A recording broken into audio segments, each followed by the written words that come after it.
Three. Turned on, and I am turned on, and that's just with the racing. Right, week 2, folks, of the Backfire Simsport TV TCR Challenge Cup, and it's season 20. We're at Sebring International.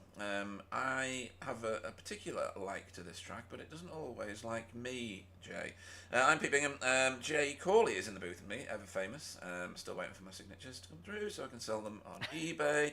And Roger Morton was penciled in, but he's got other duties, so or not, is on the little screen there. 21-degree track. Looks kind of cloudy, or is that just nice sky here at Sebring? It's hard to tell, isn't it, Jay? It is. I'm having a look myself, and it looks like it's just a little bit of cloud with the weather. There's no chance of rain, so Ah, just okay. expect the track to stay nice and cool. It's a whole 20 degrees cooler on this track than it is in the officials. So when I logged Really? in and saw, yeah, when I logged in and saw the times that these lot are pulling out in practice right now, I nearly cancelled all my streams for the rest of the week. I wasn't going to be racing at all. There's no way I could have kept up with that. But That's funny. yes, Yeah, so nice and cool. colder track, folks, leads to faster lap times. Just in case you didn't already know that. It doesn't work for me, obviously, but you know, strange things have happened. Right, let's go and have a look at practice timing, as Jay has just mentioned. Wobbly up at the top there. Let's have a quick look at him on the track. I haven't checked my paints today, but I did download the full pack, so choose a different camera, Pete, so you can actually see the cars. Well, this one. Well, that one's nice and close up. So we'll have a look through the standings in a second, but Wobbly's out there by over half a second, Jay. Yeah, I think he got in quite early into the session. I don't know if the session has got a little bit warmer as time's gone on, but it looks like he's really got to grips with the track, at least a lot quicker than the rest of the pros. Some changes might happen in the next few minutes, but at the moment it's looking pretty good for Wobbly at the moment. Yeah, yeah. I mean, Sam Blees, previous multiple champion, not on the track doing any laps. Stephen Walker, he's the current series leader, so let's talk about the series for a minute. We've only had one race week, so they've scored for 2 races. We have got Stephen Walker only 9 points ahead, Jay. It's, well, obviously, we've only done 1 week, so it was never going to be a landslide. Excuse me. Pete Newman in there in second place for Result X Pure Sims, your ex-teammate in this series, funnily enough. Yes. And then the ever fast Casper Smirnoff. Then Wobbly, he had a rough and tumble in the second race last week, and rage quit, obviously. And then Renee Earhart moved up this season. Oh no, he hasn't. He's always been in pro. David Johansson, is he with us this evening? I don't remember seeing his name, and I still can't see his name now. So he's got a very funny paint scheme, or an element of his paint is quite funny, but not to be seen just yet. Mateus, is he in with us yet? Nope. They have accepted their invites to the league. And then Sam Blees, obviously, yet to score. So that one still in its, well, they're all still in their infancy, aren't they? Really, these series, Jay. Nobody's really, grabbed the bull by the horns just yet. No, and like you said with Wobbly on race 2 last week, he'll obviously want to try and make amends for that one. Uh, I think, yeah, first race, everyone's going to be looking over their shoulders, by the sides of them, in front of them, and could take another few rounds before we see any of the championships really start taking the form and seeing who the most dangerous are in each class. Absolutely. Right, let's have a look at Pro-Am quickly. Jamie Wilson on the top of that, but only by 4 points. So again, nothing comfortable there. And Dietmar and Derek both share that second place, exactly the same points scored. This one might be a tasty one this season. It was pretty rough and tumble last season anyway. And then look at the ones beneath. So Freddie, Michael, Stefan, Goebel, all separated by nothing at all, really. 1 point each as they skip down there. Yeah, it's always the same with BSTV. This is always my favorite league and championship to be watching through the season because literally anything can happen, especially when you have the reverse grid.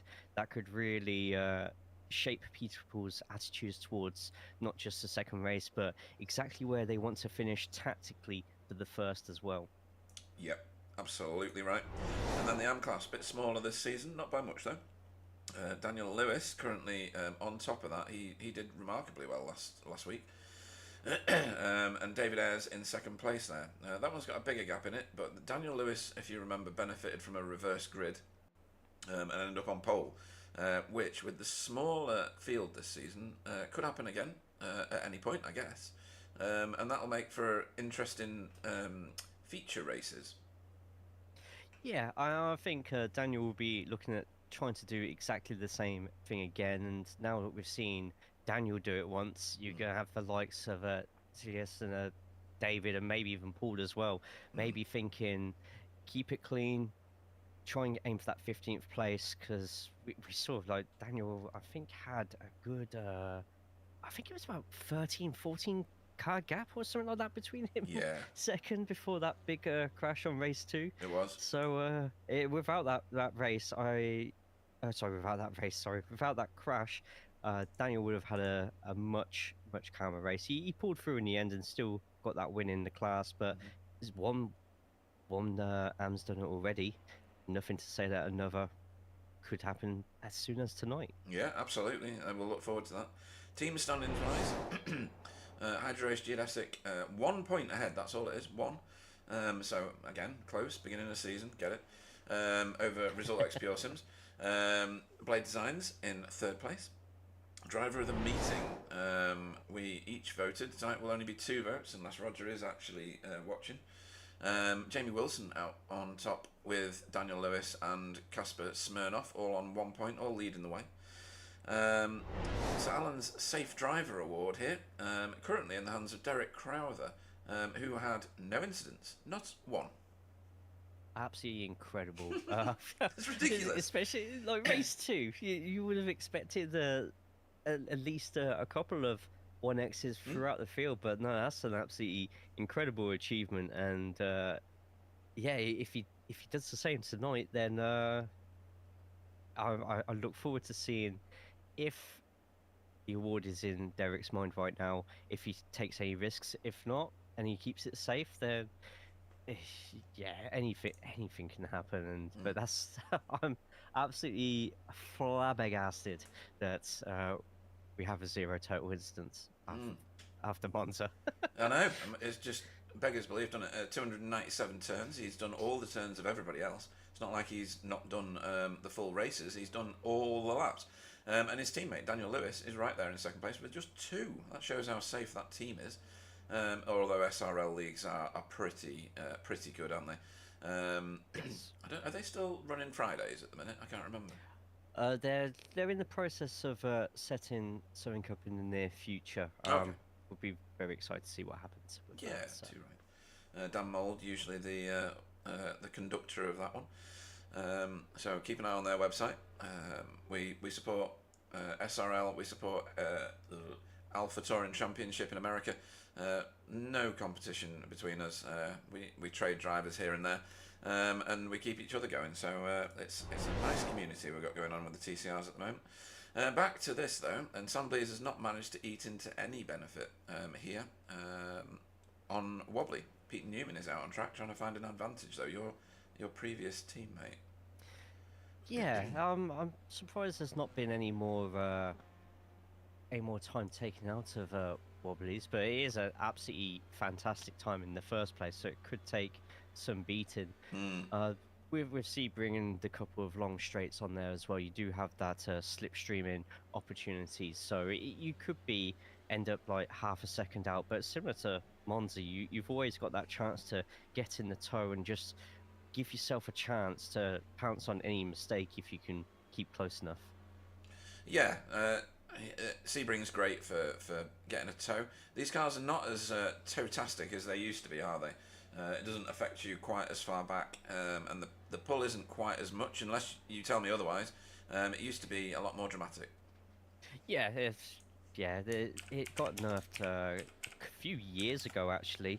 If you think about it, though, it kind of makes a little bit of sense compared to, say, Formula cars and the downforce differences.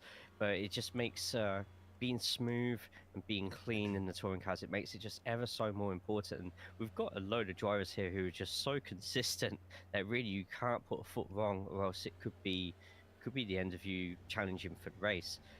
Yeah, yeah.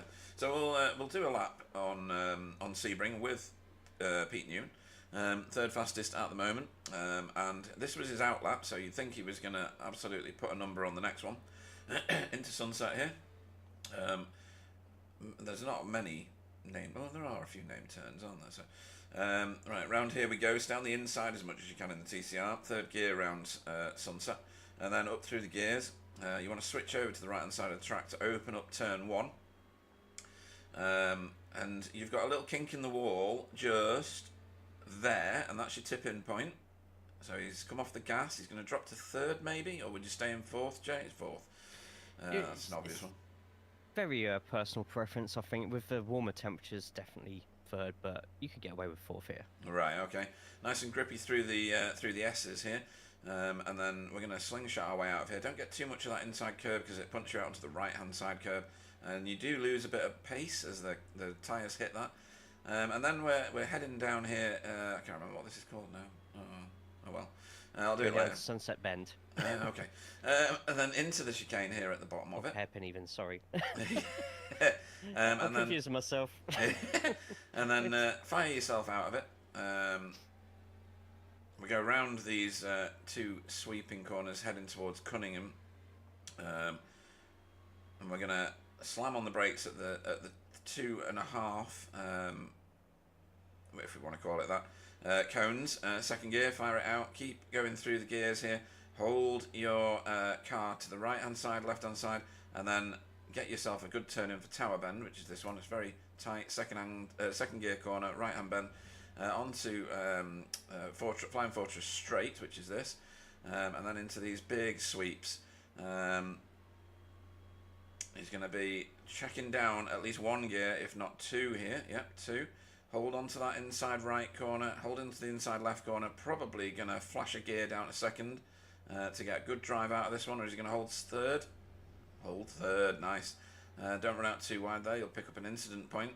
And that's called Le Mans, isn't it? That corner we've just been out of. Yes. Past the secondary pit lane, which we don't use in iRacing. And then back into Sunset. So keeping it wide, bring it back to the apex here. Lots of bumps. That catches people out in GT cars because the back end just dances all over the place. Less of that in a TCR front wheel drive car. And he's going to fire it across the line. And did he improve? No is the answer. His best was 0.3 faster than that. So work to do. Work to do. Yeah, it's very, like you said, with that final corner, for the GTs it makes them a little bit unbalanced. For the TCRs, it's throwing them about, and especially I think anyone who's driving an Audi tonight is especially going to struggle on the corner parts of here. It's definitely a case of you need to keep your four wheels on the ground as much as possible, and with the height of some of these curbs and the nature of some of these TCRs, you're going to see some alternate lines, I think, being taken by non-Hyundai drivers. Yeah, I think so. I think, well, do we think there's a car with an advantage here from your experience of driving?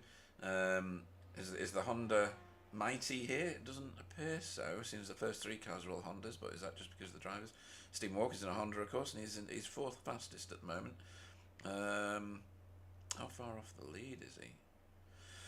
He's 0.8 at the moment. Oh yeah. The Honda has been struggling here quite a bit. The Hyundais, with their advantages with the curbs, it is giving them those precious few tenths. Audi, obviously, on the straights, it's absolutely fine there, but we like with the chicanes in Monza, if it starts hitting any of those higher curbs, it's going to be bucking itself about absolutely everywhere. Yeah. Hyundai could be the main car here today. And what do you think about Daniel Lewis? Do you think he needs to move up into Pro-Am, given where he's now put a qualifying time in? be an interesting one. I mean, it's a lot of very quick races that is beaten at the moment. I did race him actually in the officials earlier in the week, and he didn't make it easy for me. So Right. just on the fact that he didn't make it easy for me, I think we should absolutely put him up. Okay. Not just put him up into pro. Yeah. Yeah. No, should let me go, Daniel. Just Absolutely. Nah. We'll see what happens over the next few races. He's definitely setting a really nice pace though. Yeah, session's gone checkered. Wobbly was saying that my time extension for grid didn't work last week. So let's see if it does this time. I'm going to bring it up and see if it actually reports anything. I need somebody to join the track. Nobody's joined it yet. Oh no, we're going quali, aren't we? Fool boy, fool. I'm one session ahead of myself, Jay. Not the first time I've done that either. So, David Hansen on the chat. Turn the sound up from the sim. Can't hear the cars. Your wish is very much my command. Now, this track has cameras miles away from the cars, so that's probably what's affecting it. If I go to this one, it might end up deafening you, I guess. I'm not sure. Maybe not. Let's see if I can get some more sound out of it. It's not really doing very much, to be perfectly honest. I wonder if that's my... great camera angles on this track though. There Beautiful are, yeah. camera angles. Yeah. Let me see if it's my actual sound within iRacing. No, I don't want to do that. I've not got a steering wheel attached. Blah, blah, blah, blah, blah. Sound. Sound looks good, sound looks good, sound looks good. Main volume is cranked up. Don't see anything wrong with that, do you? No, everything looks I know. pretty. I know. It's alright. It might well be... cancel that. Oh no, I accept that. It might well be my master volume sound settings. Where are they? Set. Oh, no, duh. There we go. Sound mixers. There we go. Move that down here, please. iRacing. Oh, why is that down there? There we go. So a bit of that. That should have cranked it right up. Hopefully it's not drowning us out now. Let me go on to the... Yeah, that's okay. I can still hear my own dulcet tones, so yours will come through loud and clear. Loud and clear. Oh yeah. Yeah, all good, all good. Where's the chat gone from David Hansen? Right, hello folks. Whiskey Poured, says Alan Toon. Welcome to the chat on YouTube. So Alan, always missed. Even if we have got the fine calibre of replacement commentators in the form of Jay Corley and Roger Morton on a usual night for Roger. Right, we've got 28 drivers in the session, I think it is. People still joining, which always catches me out. Let's go to a different camera where we can see more cars. There we go. A few Audis this time, Jay, which last season we had one. It really became highly unfashionable. But we've got David Ayres, Anthony Hilton, and Daniel Lewis, and Jamie Wilson has also donned the German outfit. Yeah, it's an interesting choice. Like you said, it was an unpopular car last season. So these people are obviously in love with the Audi so much that you can't prize their hands away from the wheel, or they're looking for a little bit more of a challenge. It could be a little bit of column B, could be a little bit of the column B. Yeah. Column A even. I think I've had a very long day today. Yeah, you and me both, mate. I'm exhausted. You've got a message on the chat there, I think. It's definitely aimed at you. Yes, absolutely. Welcoming everyone who is in the chat, and yeah, make sure you hit the thumbs up on the stream as well. It does spread out the word to those who are looking for TCR races, those who are looking for TCR leagues, and to be honest with this one, you can't go wrong. It's one of the best in the iRacing service for TCR. So let's see. I did get paid to say that. Yeah, his food ration is dependent on how many times he says that per night. So Wobbly, let's see what he can do. He is currently set at the fastest sector 2, 3, 4 and 5 of anybody. Casper Smirnov's got the fastest sector 1. Cal Hardy, in a strange twist of fate, has got the fastest sector 6. Must be downhill on a flat track. And Sam Blease has the fastest final sector. So a lot going on. You'll start to see some times come on the board once Wobbly comes across the line. He got out of the pits. Lead car, Jay. Is that a massive advantage to you on this track? I think so, as long as you can get out ahead of the person who's following you, because you're going to see, especially on the penultimate and the main straight, plenty of opportunities to get that little bit of slipstream in. And as we saw with Monza, all it takes is 2 good straights, 2 pulls, and you'll find yourself with a nosebleed because you've never been so high up the grid. Or if you go wrong at a chicane, you find yourself rock bottom and with a hell of a job to do to try and pull yourself back up. Yeah, absolute wisdom words there. We've got who have we got going on here? Kasper Smirnoff has got that second place at the moment provisionally, but Wobbly's got himself that 0.5 of a second. It was 0.6 in practice, wasn't it? So he's still there with that advantage. Pete Newman was second. No, he wasn't. He was third, wasn't he? It was Sam that was second in that. Oh, Stephen Walker's just popped his car into second place. That's a good time.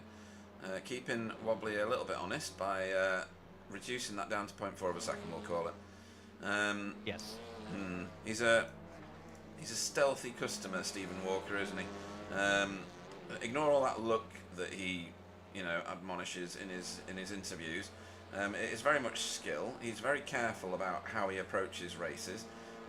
He doesn't absolutely go at it in practice. I don't know whether he's just wanting to not show his hand, but he's very much. He comes to the party when it matters, doesn't he? Absolutely, and you can definitely, if you're a betted man, it would definitely be worth putting money on pretty much 99% of the races that he participates in, that he will end up somewhere in or around that podium position. A lot of the times as well, but plenty of wins as well. So he's always up there, and that consistency wins championships. Yeah, and that's very true. We've had, I think there was a season where he only won 1 race or something like that, and still won the championship because Miguel did similar. He was certainly not on the podium spot, the top podium spot each time. What was this? Roger and Carl drove the Sebring 24 hour at the weekend. Could finish 2. Well, the fact that they finished is good. Interesting to put a number on it. Not that matters too much, I guess. It's all split managed anyway, isn't it? So, Wobbly improves his time ever so slightly. Wasn't much in it. He took about a 10th off it. But also, Sam Blease improved his time in the same manner. Why is Sam Blease suddenly not in the right colour car? That was reading right a minute ago. Yeah, I'm just refreshing myself as well in case. Yeah. Hang on, I'm going to go to the website and see if he's actually got a paint uploaded or not. Yeah, it's still showing up as the council paint at the moment, and it's about to go 3 wide, it seems, into their hairpin, so you don't really want to do during the qualifying. No. Oh, and Sam's actually gone straight off the track to... Oh, he has. Yeah, so that's ruined that lap for him. He's not uploaded a paint. Right, okay, so he should be in a Hydro Race Geodesic black paint, which we'll sort out later.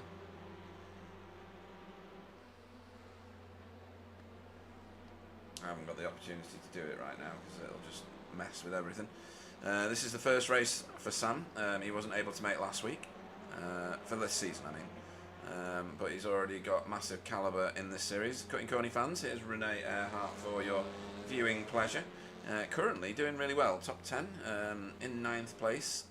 Got some good green sectors on the board on this lap, and room for improvement in 1, 2, 3, 4 sectors. So I expect to see him move up. Obviously everybody else might do the same, so it's one of those diminishing return things, isn't it, where you put more effort in, everybody else puts more effort in, and you don't really go anywhere. Always the way. Just.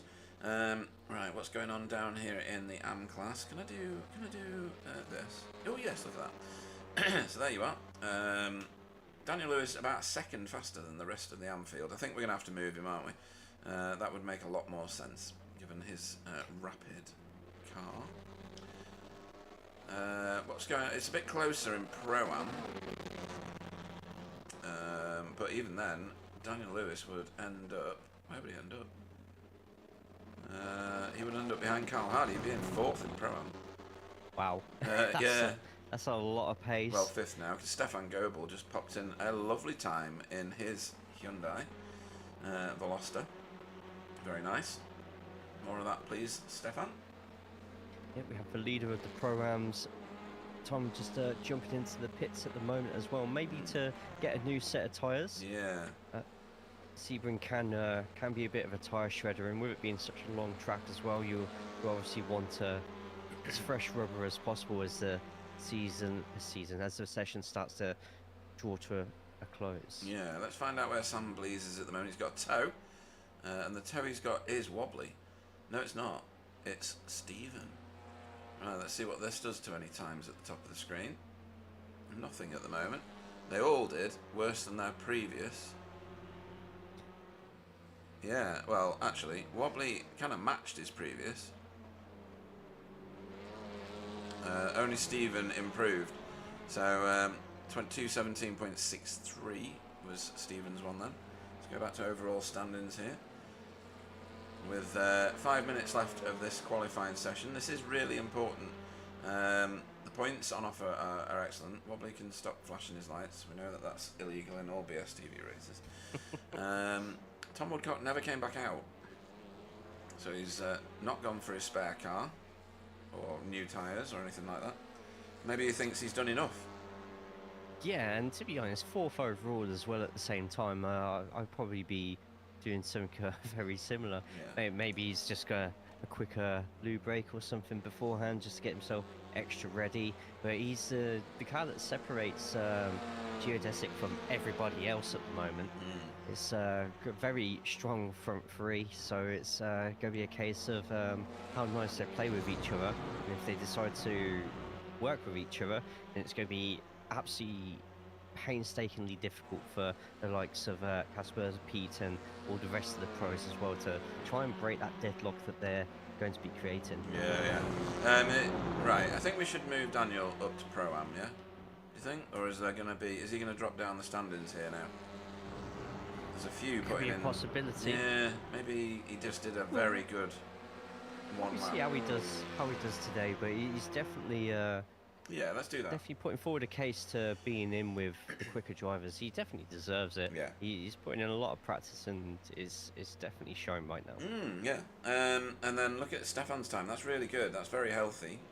Got himself 2 Pro-Ams behind him before Paul Hurley.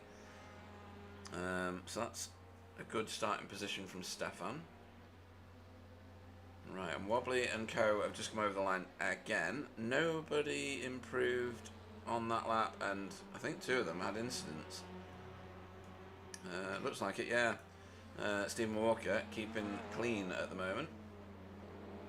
Kasper Smirnoff, he is, what, half a second off the lead, or off pole rather. So it's a bit of a struggle up here in this Pro series to lever these geodesic guys off the top spot, isn't it?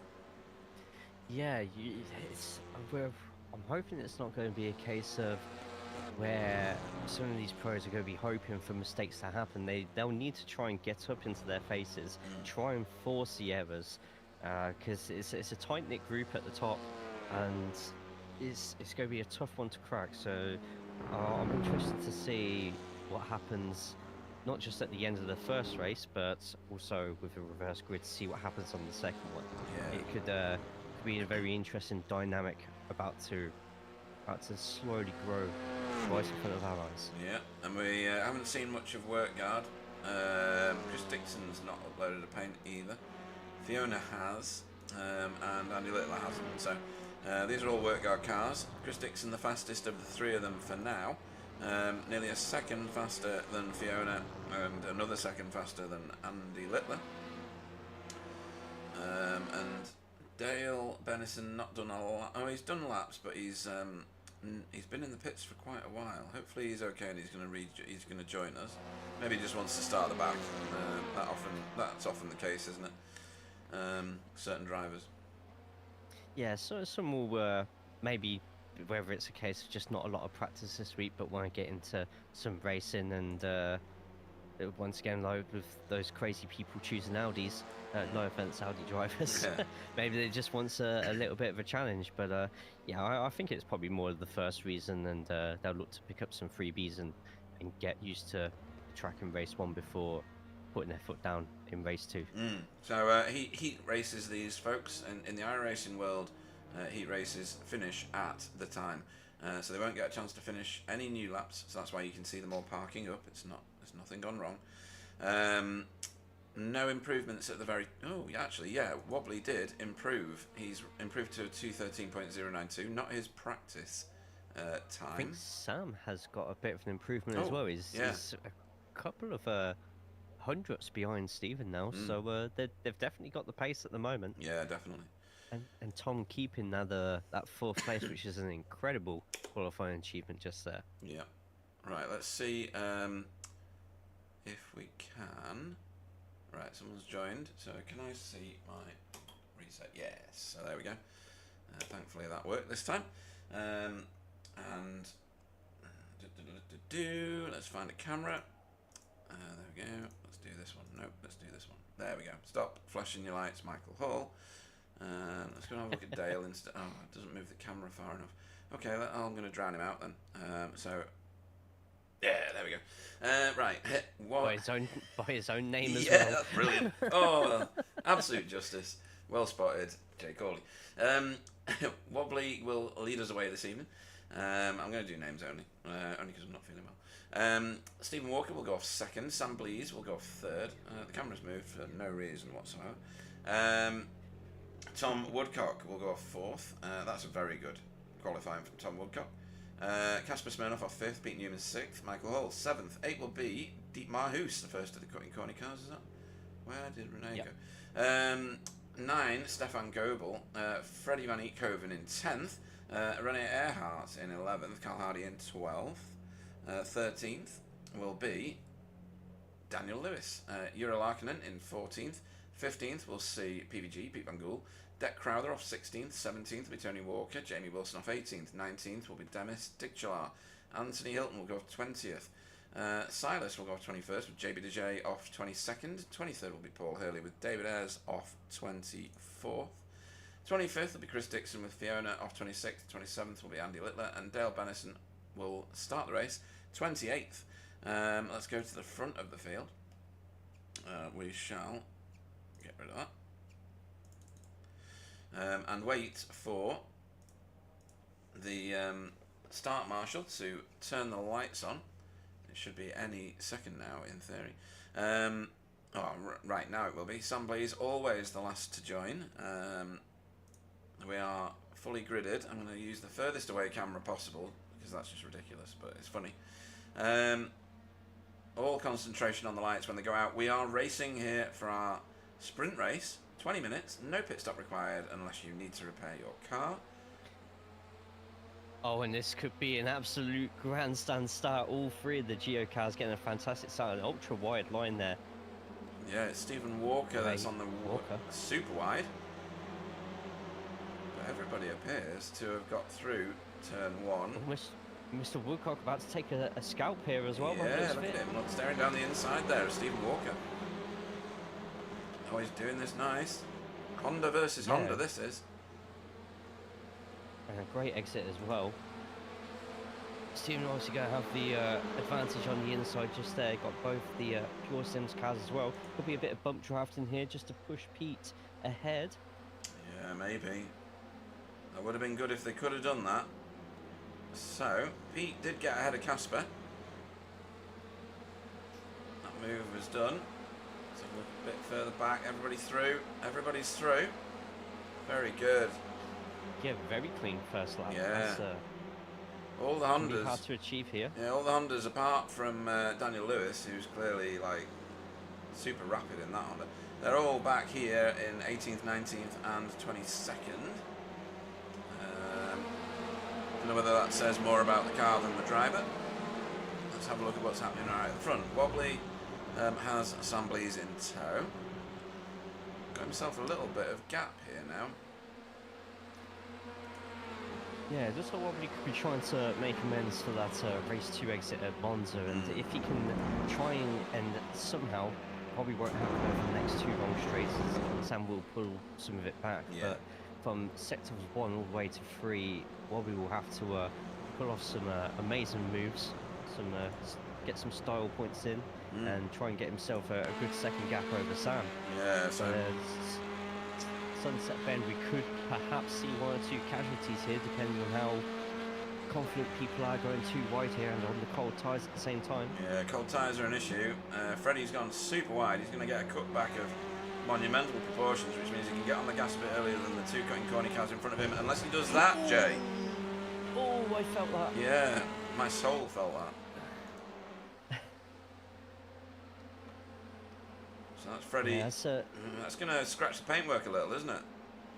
Yeah, and possibly as well in some cases can give you a bit of wheel damage as well. It did see the car bobbling quite a bit there, but that's probably more the road service to Sebring more than anything else. But it looks like he's keeping position, keeping up speed, so fingers crossed that's not the end of the race so soon. Yeah, this is where everything's very congested right now. Jura Larkinen and T going at it. And they've got Pete Van Gool right in front of them now, with Daniel Lewis leading down here. Weaving about. Yeah. That Audi is immense on the braking, I have to say. I don't know whether that's a feature. It never used to be. No, it used to be like a house brick, didn't it? Trying to stop it was impossible. Yeah, I think with the colder track as well, it's allowing people to be a bit more expressive with the cars, throwing around a little bit more. They know they're going to get the pace as well at the same time. Yeah. It just depends how acclimatised a lot of people are to the officials and their double temperature this week, and see if they start taking the same braking rules. But it looks like everyone's sort of, no pun intended, but on the same track here, and keeping up quite nicely. It's been no major incidents that I've seen so far either, so it's a nice clean race here, which what more could you ask for? Yeah. Let's see that bit of smoke. Yeah, that is a very wide Daniel Lewis, and he's allowed 3 cars to pass him, possibly 4.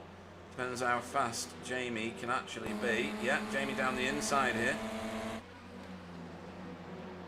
Audi on Audi. Flying past. Yeah, really did. So Le Mans is one of those corners, isn't it? If you're even slightly offline, you just get mullered the entire way. You get mugged all the way down that straight. There was a nice overtake from Jamie there, and this is Tony Walker. Also moving up, he's up 3 positions, Jay. He's the most forward-moving driver of everybody. Yeah, I'm actually surprised that there hasn't been any more than 3 positions gained by a single driver so far, but at the same time it's been a really clean start, so you're not going to see too much movement at the same time. But great stuff from Tony so far, into the top 15 and 1 place further up on the Pro-Am standings. Yeah, and Sam Blees starting to give Wobbly a bit of pressure. Hopefully they've not got any team orders. Yeah, I'm looking forward to the battles here. The battle's always good between these 2 competitors. Yeah. The other guys, they're really quite for a reason. It's always good fighting. Yeah, it's really get to see some, even if it is just race 1, I want to see some elbows out. Everybody wants to see some elbows out. Silas going a bit slow out of the bus stop there. It's not the bus stop, is it? What the hell is that turn called? Is it a hairpin turn? There you go. Yeah.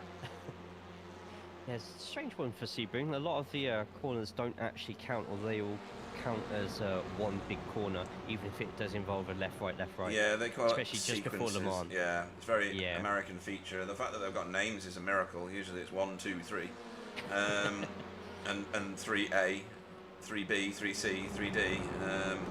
There are a lot of tracks. Andretti chucked in there for good measure. Yeah. I'm going to look back here, if I can press the right button. Yeah, this is the source of, along with turn 1 as well, the source for many of the overtakes you're going to see on this track. It's also I think so. The cameras, as I thought Sam was going to go for it there. Oh, I thought he was as well. The amount of 2 and 3 wides you can have through this corner if you give people space, it will surprise you. It will shock you. Yeah. But a lot of the time you are going to see people try to look a little bit too much and end up either catching each other, sending them around through the pit lane or straight into the wall as we saw earlier with Frederick. Okay, so we've got Sam really piling the pressure onto Wobbly now. Don't know whether he's just trying to get camera time, but it's working. Those appearance fees, eh? Yeah. Wish I got them. Fiona up a position from the start. That is Paul Hurley in front of her. He said on a chat with me that he's somewhat out of practice. So he was showing in Pro-Am last week, but he's down in Am now, and happier to be there, I think. You're a Larkinen under some pressure from Daniel Lewis. Yeah, Daniel trying to pick himself up after that earlier accident and incident. It could take a little while, but in the Audi, at least, if you can get a clean enough exit out of some of these corners, you'll already have the advantage. And look at that just there, just a cleaner exit and Audi power, and is already back up alongside. Yeah. After being behind on the exit, can take the outside line here and actually get quite quick off it. Yeah, as well look at at the that. same time. Oh, And wow. That was ridiculous. Amazing. Yeah, that was good. That was very, very calm and calculated, wasn't it? There was no panic in that. It was very, very nice. No, I think Jura will be a little bit annoyed with themselves. Oh, hello. Sam Blease has done Sam's... something bad. Hang on, let me go back. Oh, there he is. Just popped up, actually. Let's see what this was. He's going to overshoot Tower. Oh, no. A tyre on the grass. Yeah, that's what it was. And let's Stephen through. Right, okay. He was pushing then. He was pushing.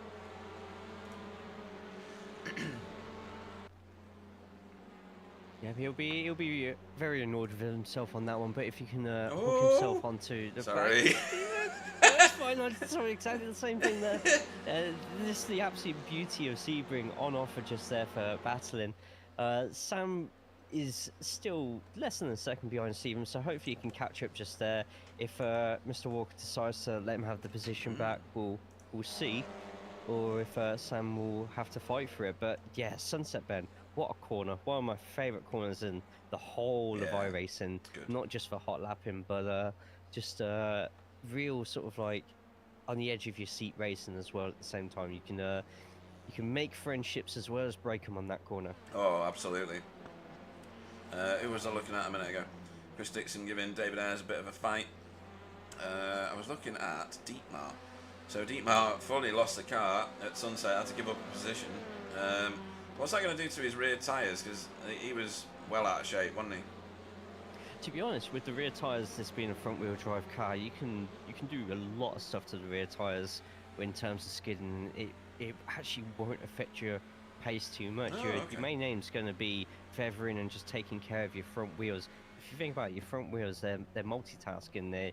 They're the source of your grip. They're the source of your acceleration, and also your braking's going through them at the same time. So you really need to be managing the front, so you can kind of get away with doing anything to your rears. You can find, especially in longer races, like the 2-hour IMPC on weekends, a lot of the TCRs, if not all of them, are only going to be changing their front tyres for the entirety of the race. Wow.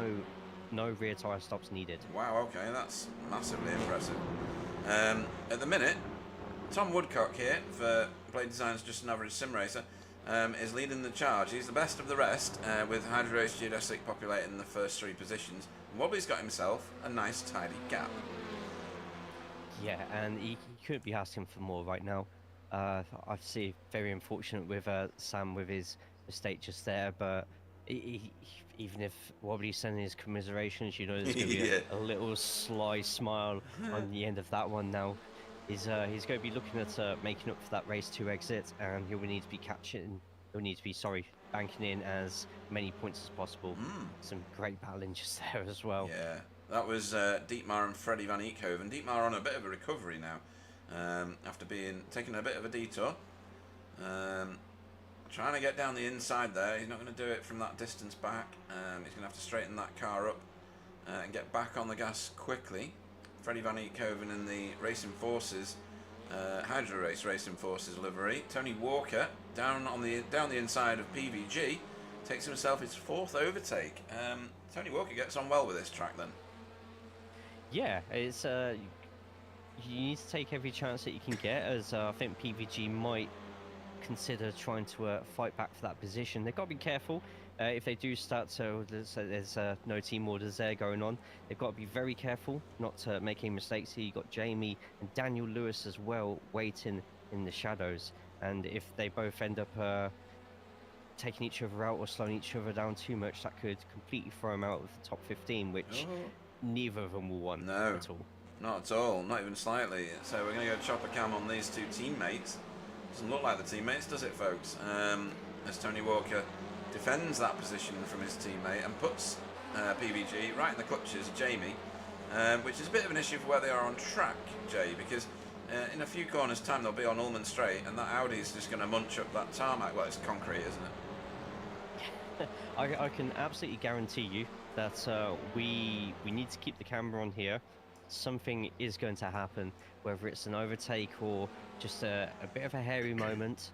Like you said, there's a couple of straights coming up, and with the Audi power compared to these, there's a little brush to the rear there. Yeah, here he goes. Oh, there we go. The move is already on. Yeah, he's having this, and I think. PVG will have the slightly faster line on the outside there. Ooh, with a bit of slipstream from Tony. Good call. I think Jamie's realised that. But he's going to go for the move anyway, and to be honest, he should. This is going to be a prime opportunity. He's got to keep it as tight as he can. PVG has to try in the end navigate his way on the outside, and that's beautifully done by PVG. But look at this, though. wow, brilliant control there from Mr. Wilson. I'm surprised Jamie didn't get the move done there, but it's going to be a very tight squeeze onto that wall. But you can get an overtake done here on the outside. Going for the up and under. Not enough room left. No room right. Nope. Yeah, some good positioning there from PVG. That was like There are certain Gandalf. parts of this.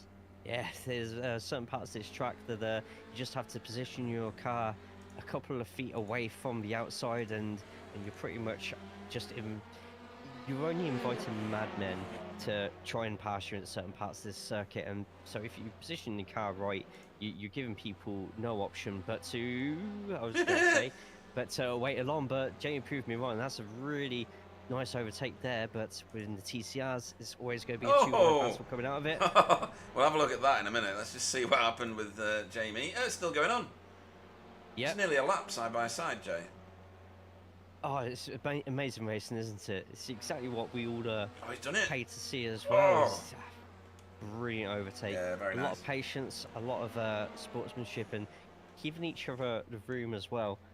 Like I said, when it was both the result cars next to each other, the last thing you want to do is take each other out. Yeah. Like, better to live and fight another day, especially when both of these two are in the top 15 right now, regardless of which order they're both in.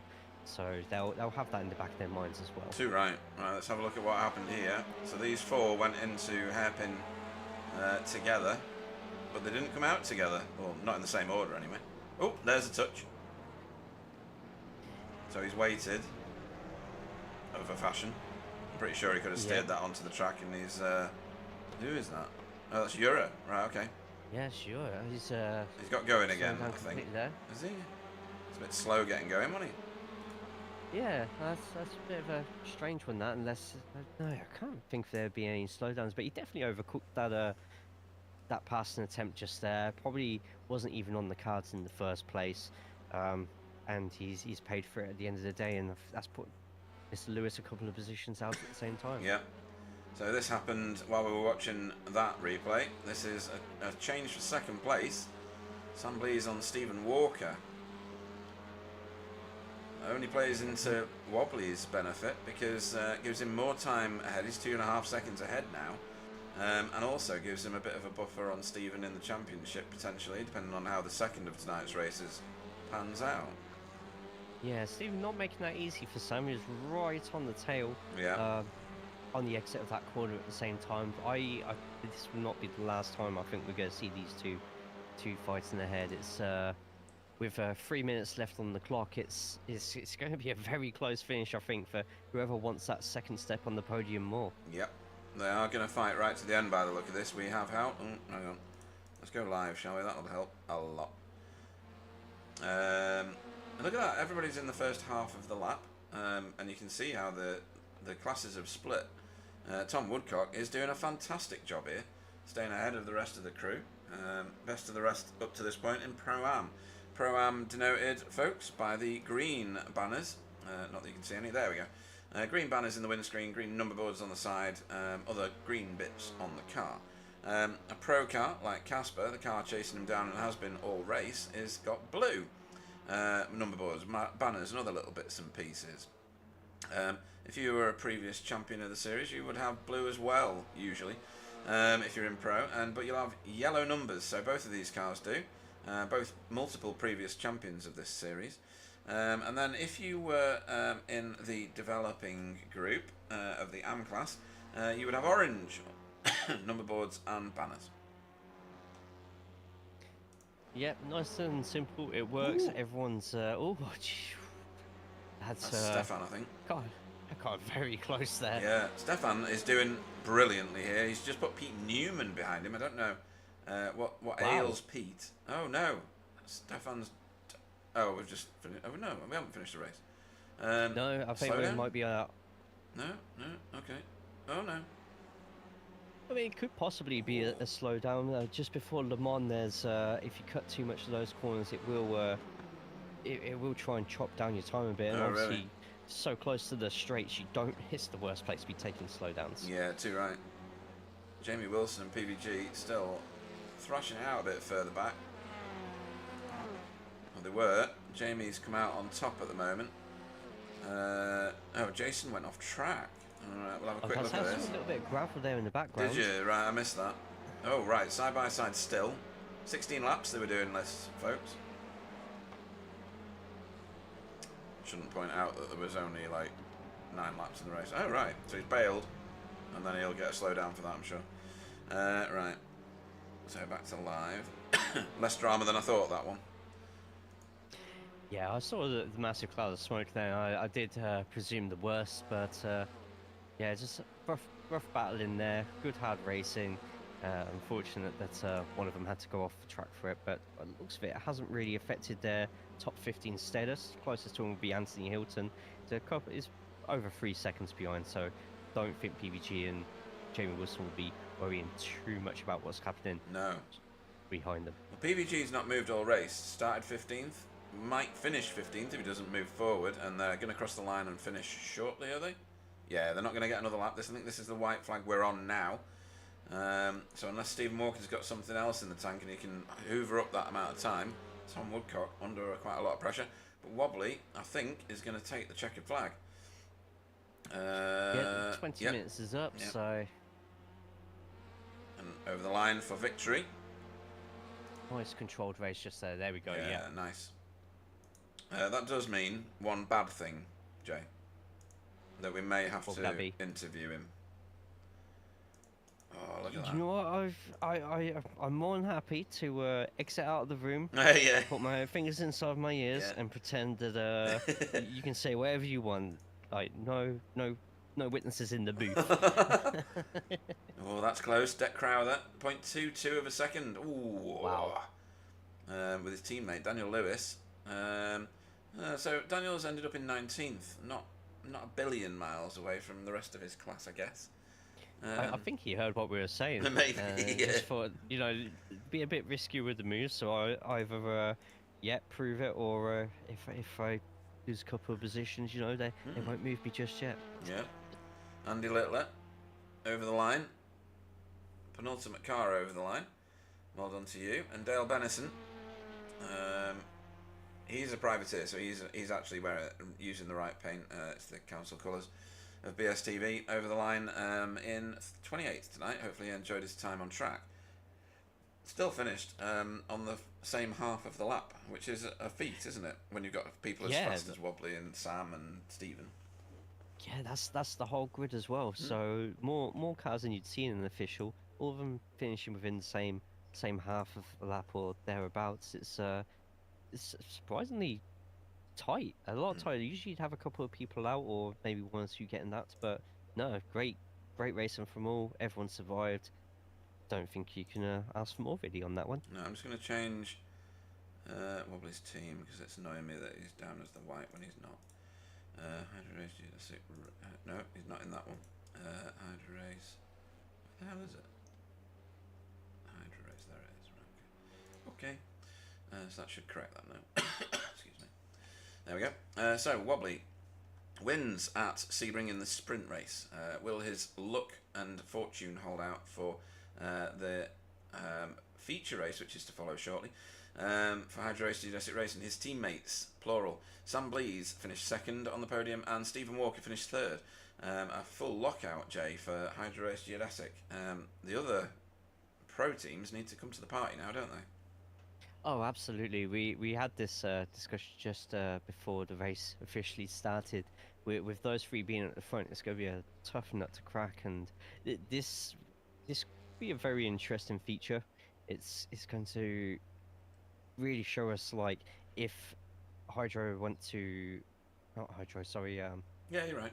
Hydro Race Oh, it is Geodetic, Hydro. yeah, So I'm just so used to calling him Geo. yeah. Let's call him Geo then. it it will show us how much each driver as an individual wants it. Yeah. And Wobbly's going to be on a high after winning that first race and so comfortably.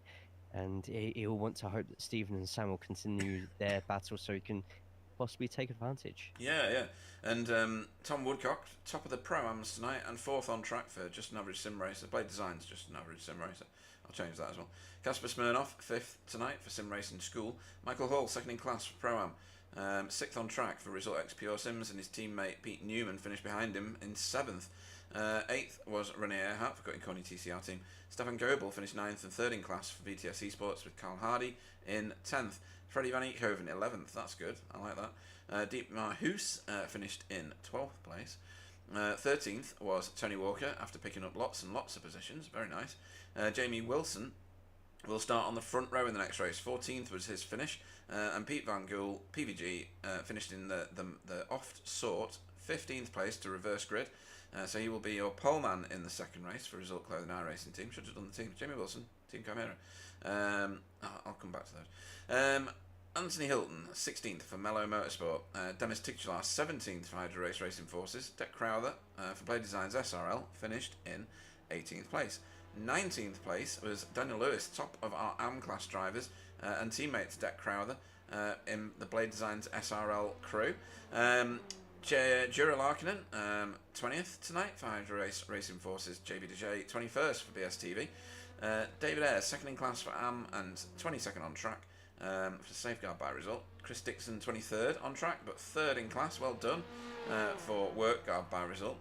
That's a very good finishing position actually for Chris Dixon when you consider the cars that are behind him on track there. Paul Hurley, 24th for Just an Average Sim Racer. Silas Goebel, 25th for VTS Esports. Fiona Siddons, 26th for Work Guard by Result. Andy Littler, 27th for Work Guard by Result as well. Dale Benison, we saw crossing the line in 28th. Good race that, very entertaining. Lots and lots of overtaking battles. That Jamie Wilson one that went on for, well, all the laps. Well, let's just go with all the laps, shall we? That was an impressive effort, wasn't it? Oh, absolutely. From the whole grid as well, as we saw last place there, but still nearly within a minute of the leader. It's pretty much all to play for with the second race. Let's hope for the same, but with the extended time for the race, we could see some. I think we could see one or two shock results at the end, Okay. perhaps, in each class. I'm looking forward to it. Right, I am too. This is going to be good. Obviously, this is a 40-minute race coming up in about 20 seconds. It will test the driver's ability to choose the right strategy, because there will be a pit stop. They're on 30% fuel in both of these races. So unless you are exceptionally good at fuel saving, and some of these guys can be, then this is going to be a pit stop race.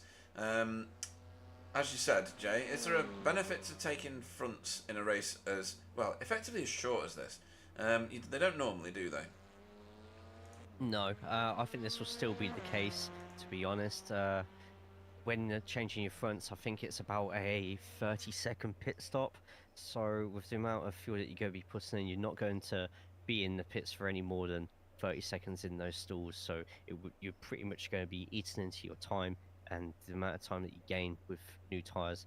In my personal opinion, it's not going to be enough. We've seen plenty try it in the past, Hmm. and I can't think of too many times where it's actually worked out for anybody in the end. Right, just checking that my trigger worked. It did. So let me run through this grid for you, folks. Your pole man, as stated, it will be Pete Van Gool. Jamie Wilson will go off second, Tony Walker off third, Dietmar Hoos off fourth. Fifth will be Freddie Van Eekhoven. Carl Hardy off sixth, the Pieman. Seventh will be Stefan Goebel. Rene Earhart off eighth. Ninth will be Pete Newman. Michael Hall off 10th. 11th will be Casper Smirnoff. Tom Woodcock off 12th. 13th will be Stephen Walker. 14th will be Sam Blees. 15th will be Wobbly getting punished for winning in the previous race. Anthony Hilton off 16th. 17th will be Demis Dicchelar. Deck Crowther off 18th. 19th will be Daniel Lewis with Euro Larkinen off 20th. 21st will be JB Deget. David Ayres will go off 22nd. 23rd will be Chris Dixon. Paul Hurley will be 24th. 25th will be Silas Goebel. Fiona will go off 26th. Andy Littler off 27th. And Dale Bennison off 28th. Right, let's pick. Fantastic. Let's see, is there a decent camera? Is there a decent camera? No, there's not. We can either have one from 100 miles away or 200 miles away. Let's go with the 100, shall we? PVG? No. And rewarded for a great camera by flashing. Yeah. Disgusting. Disgraceful, Absolutely, yeah. some would say. Too right. Right, okay. Pete Van Gool on the chat said, good racing, hate this track. Let's see if he hates it by the end of this. He's certainly not. He's certainly listening to us because the lights flashed again. So the lights will start coming on. Our race controller. Oh no, they won't because Sam Blees. Oh, he's just joined the track. So now That's a close one there. It was very close. I can hear the revs coming up. I can't see any lights yet. Oh, it's just individuals. So here we go now. Lights coming on. 5 lights going out. And we will start this race. Start Marshall might hold them. He did hold them for quite a long time then, actually. And they're away. Yeah. Now, the top 4 all very close in pace, so this first lap's going to be very interesting. They've all had a pretty good start there as well. Right, so the first 3 cars, 4 cars, 5 cars round. This is a bit crowded. Back here, 3 wide. 3 wide. Nearly 4, yeah, nearly 4. Now, there's a number of tactics potentially at work here, isn't there? Which is get to the front as fast as you can, or sweat it out and wait for other people to crash. Yeah, and I don't think that second one's going to happen at all because they've all gone through absolutely sublimely. A couple going off track, but there's been no major incidents. Once again, everyone is tight together, and you've really got to sort of navigate your way through 2-3 wide corners and hope that you pick the right lane as well at the same time. Yeah, 2 wide again going into hairpin turn. Sorted themselves out just about. Single file at the front. Pete Van Gool still the leader of this race. Carl Hardy up 2 positions over Dietmar and who's the other one that's gone down positions? Freddie Van Eekhoven's dropped a lot from 5th down to 15th. He might just feel more comfortable back there. Some drivers will do that. They want to get out of all that mess and just race their race. 5 positions gained for Mr. Woodcock as well. A fantastic start from him in the JAS. Very tidy. Got 2 cutting corny cars in front of him. The first one being Rene Earhart, and then in front of Rene is Dietmar. It's a bit crowded back here where Gio is at the moment. So 2 Gio cars here. Where's Sam Blees? He's a bit further ahead. He's already overtaken Casper and Pete Newman and Stephen Walker. So he's already up 4 places. That's very impressive given the company he's in. Oh yeah, absolutely. Tom Woodcock is just munching up the concrete. iRacing does try and simulate the different racing surfaces because this isn't all concrete, this track. There are some tarmacy bits, but you can see that this is all concrete surface just here. Oh, that's a wide. Keeping it nice and clean. That was deep. Was it Dietmar going mega wide? I think it was. Yeah, it was. Yep. Will mean that he does have a much faster exit out there, but you Very do true. sacrifice a bit of a gap on the inside and the possibility of smacking straight into that wall. And someone's spun and gone out. It's Stefan Goebel. It is. We'll have a look at that in a second. That was, I think that may end up being textbook Sebring sunset turn. We'll have a look at it. We've all been there in that outside wall, but let's see what happens in a second. We're gonna have to wait for the race to calm down a little. Ooh, down the inside goes Casper. On Michael Hall. Somebody's up another position as well into the top 10. Yeah, Casper's not got that done. He's lost a position to Pete Newman. And now having to defend from Wobbly. I mean, exciting race for him, but he's not wanting to travel in that direction, is he? Yeah, it's not going to be a very comfortable next 2-3 minutes, I think, for Michael personally. But he does have a teammate and support right next to him. Let's see how both these Pure Sims cars are going to work together and try and keep the rabble behind. Yeah, your teammates from last season.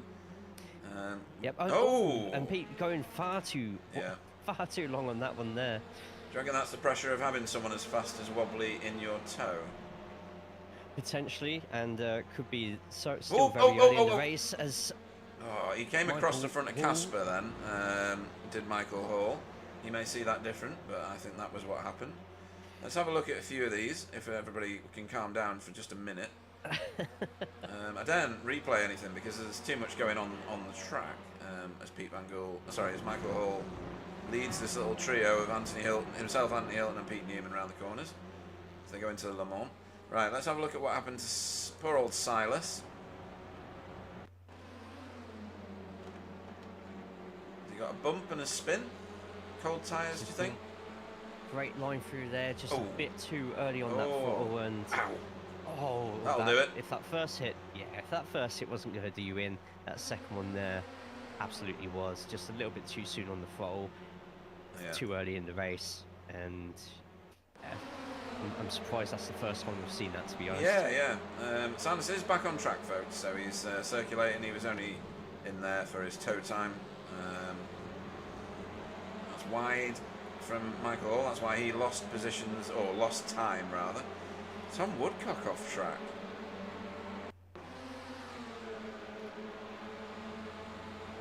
Where's this? Turn 1. It looks like it's going to be going foot on the throttle a bit too soon, going a little bit bit of wide wobble. here. Bit of a wobble. No harm done. Nothing there. Nothing in that really. He'll only have an off track for his efforts on that one. Yeah. So Pete Van Gool, still your race. Oh crikey! Look at all them lot. Still your race leader as we go 5 into one corner at Cunningham. Oh no, that's not Cunningham, is it? That's the hairpin. Sorry. Next one will be Conan for you. Yeah, it is. Always. I'll catch up. Don't worry. And well, I might not. Carl and Tom side by side coming in, and there's another like 2 wide behind them. Got one of the cutting corner cars ready to take advantage here, getting a little bump from Sam as well. Yeah, that is Renee, I think. Where's Renee on my tracker? Oh no, Renee's way forward. That's Dietmar, sorry. Yeah, Renee having a good start so far. Will be annoyed that he was probably the last in the pros on the race 1, but he's definitely getting an opportunity and using that opportunity well to try and give himself a little bit of space and an advantage over the rest. Now, this battle was raging in the last race, and Jamie Wilson came out on top between himself and PVG. So let's see what Jamie Wilson can do in that Audi. He is the furthest forward Audi by a long way. Anthony Hilton's the next one, back in 15th. And what is David Ayres doing? Oh, hang on. What is Jura doing? Other way, mate. Left a bit. Left a bit. At the end of the road, turn left. All right, we'll have a look at what happened to Jura.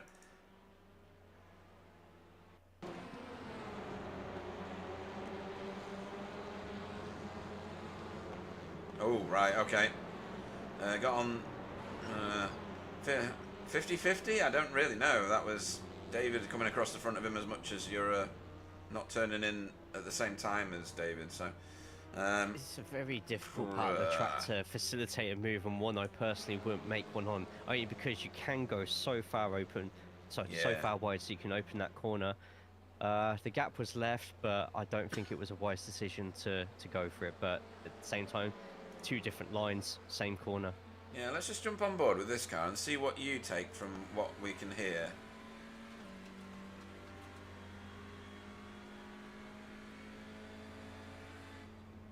Your take on that? I'm not sure what I'm. Are we on about? Do you think that fuel saving? Yeah, potentially. I'm not going to say the name just in case. But he just overtook his own teammate who got the corner wrong. Right, maybe that gave it away. I don't know.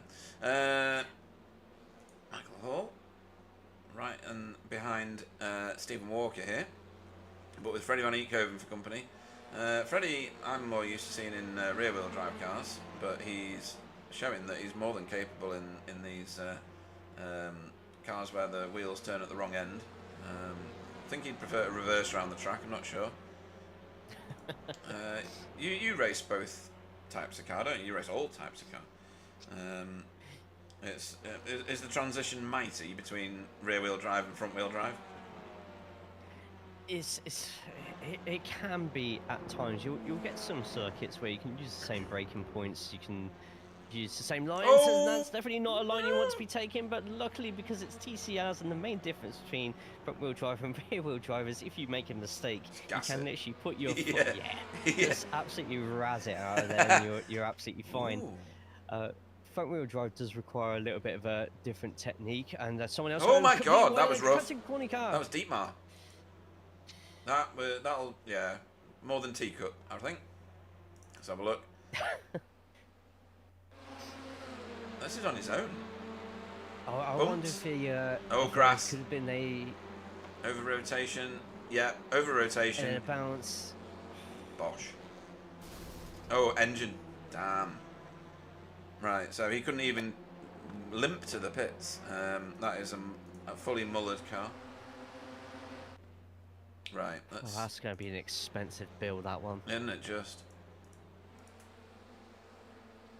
They need to get hiring the Williams mechanics for that one. Dietmar, he's in the pits at the minute, as you'd expect. Oh, right, so, who was that? That was was it? Yeah, Tony Walker. Got that a bit wrong not massively wrong, but a bit wrong at the hairpin. Puts Rene right on his 6 now.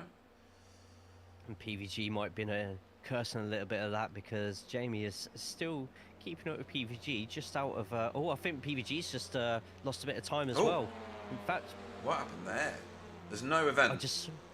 I just saw the interval just completely go down there, so I don't know if PVG's just braked a little bit late for that corner, or... Probably. We'll have a look now, but that puts Jamie Wilson into a point-scoring position. He'll get lead laps if he can maintain that position to the end. Dietmar has rejoined the track, folks, which is always great to hear. Let's have a look at this. I think this may be the first time as well I have ever committed a commentator's curse. I don't know how I feel about this. He's miles ahead as well, look. Oh yeah, he sailed straight through Cunningham. Not massive, was it? Not massive, but enough. Yes, absolutely. I was just going to say that PVG would have been ruined Tony losing pace there, because Tony really would have been the only person who could probably save PVG from. Oh, what a dive, and that's a fantastic line through there.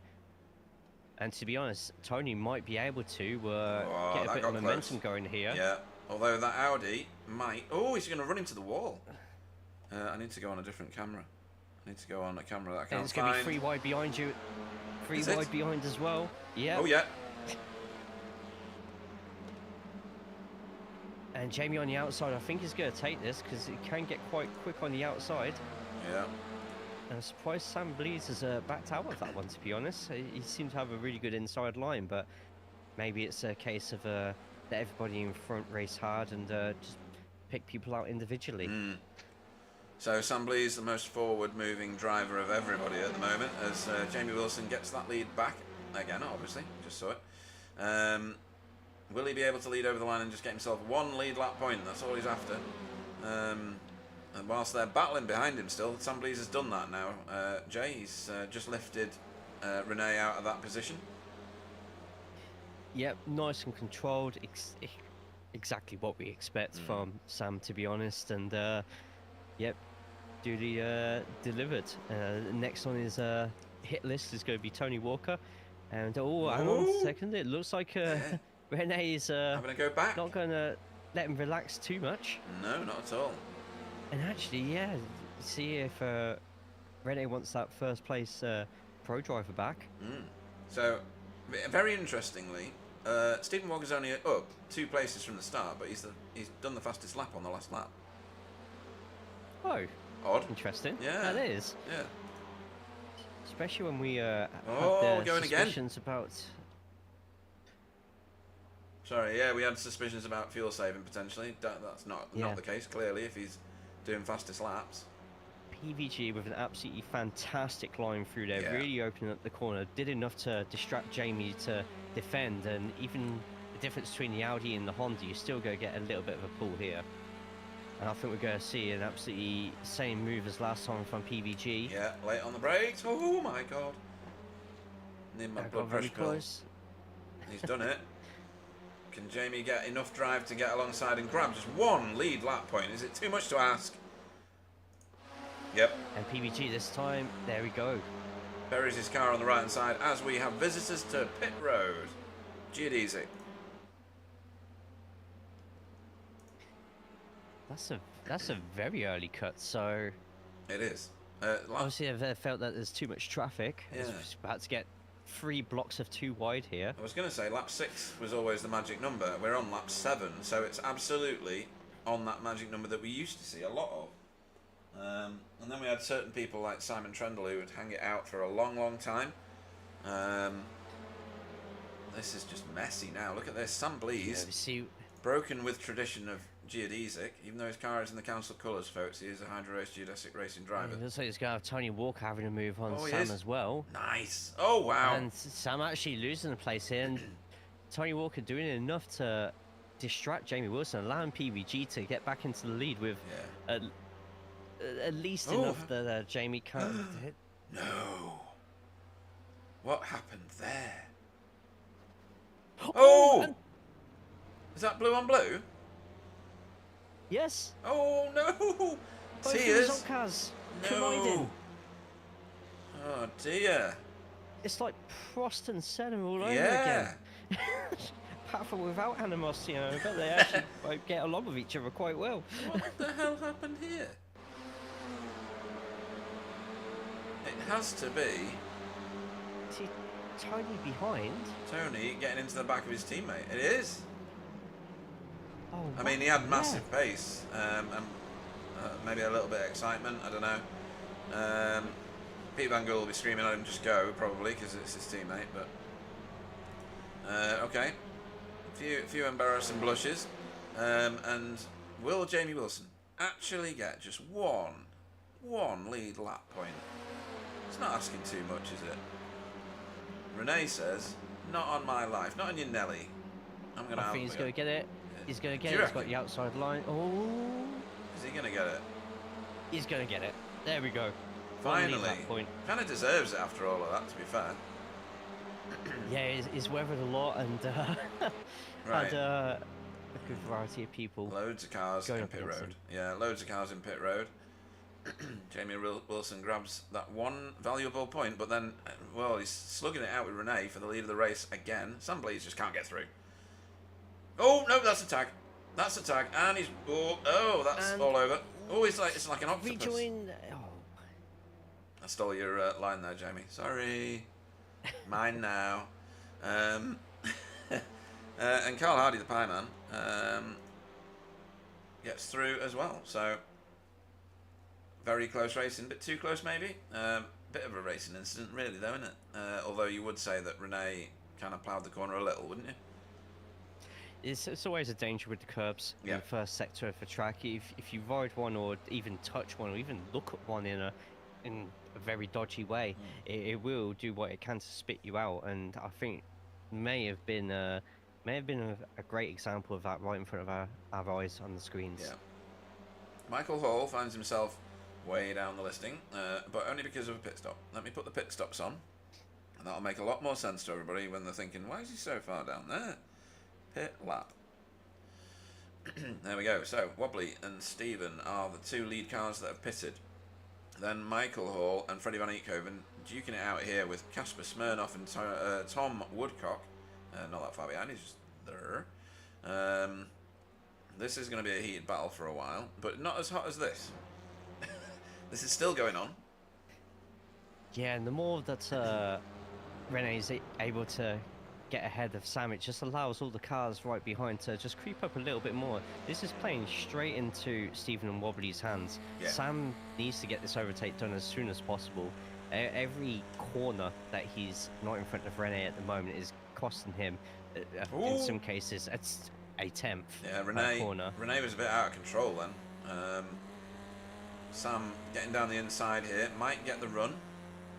Ooh, holding him to the left, holding him to the left. This can end in tears. We've seen this previously between other drivers. Rene is saying, I am having a decent line into this turn one. And he may have ended up with it.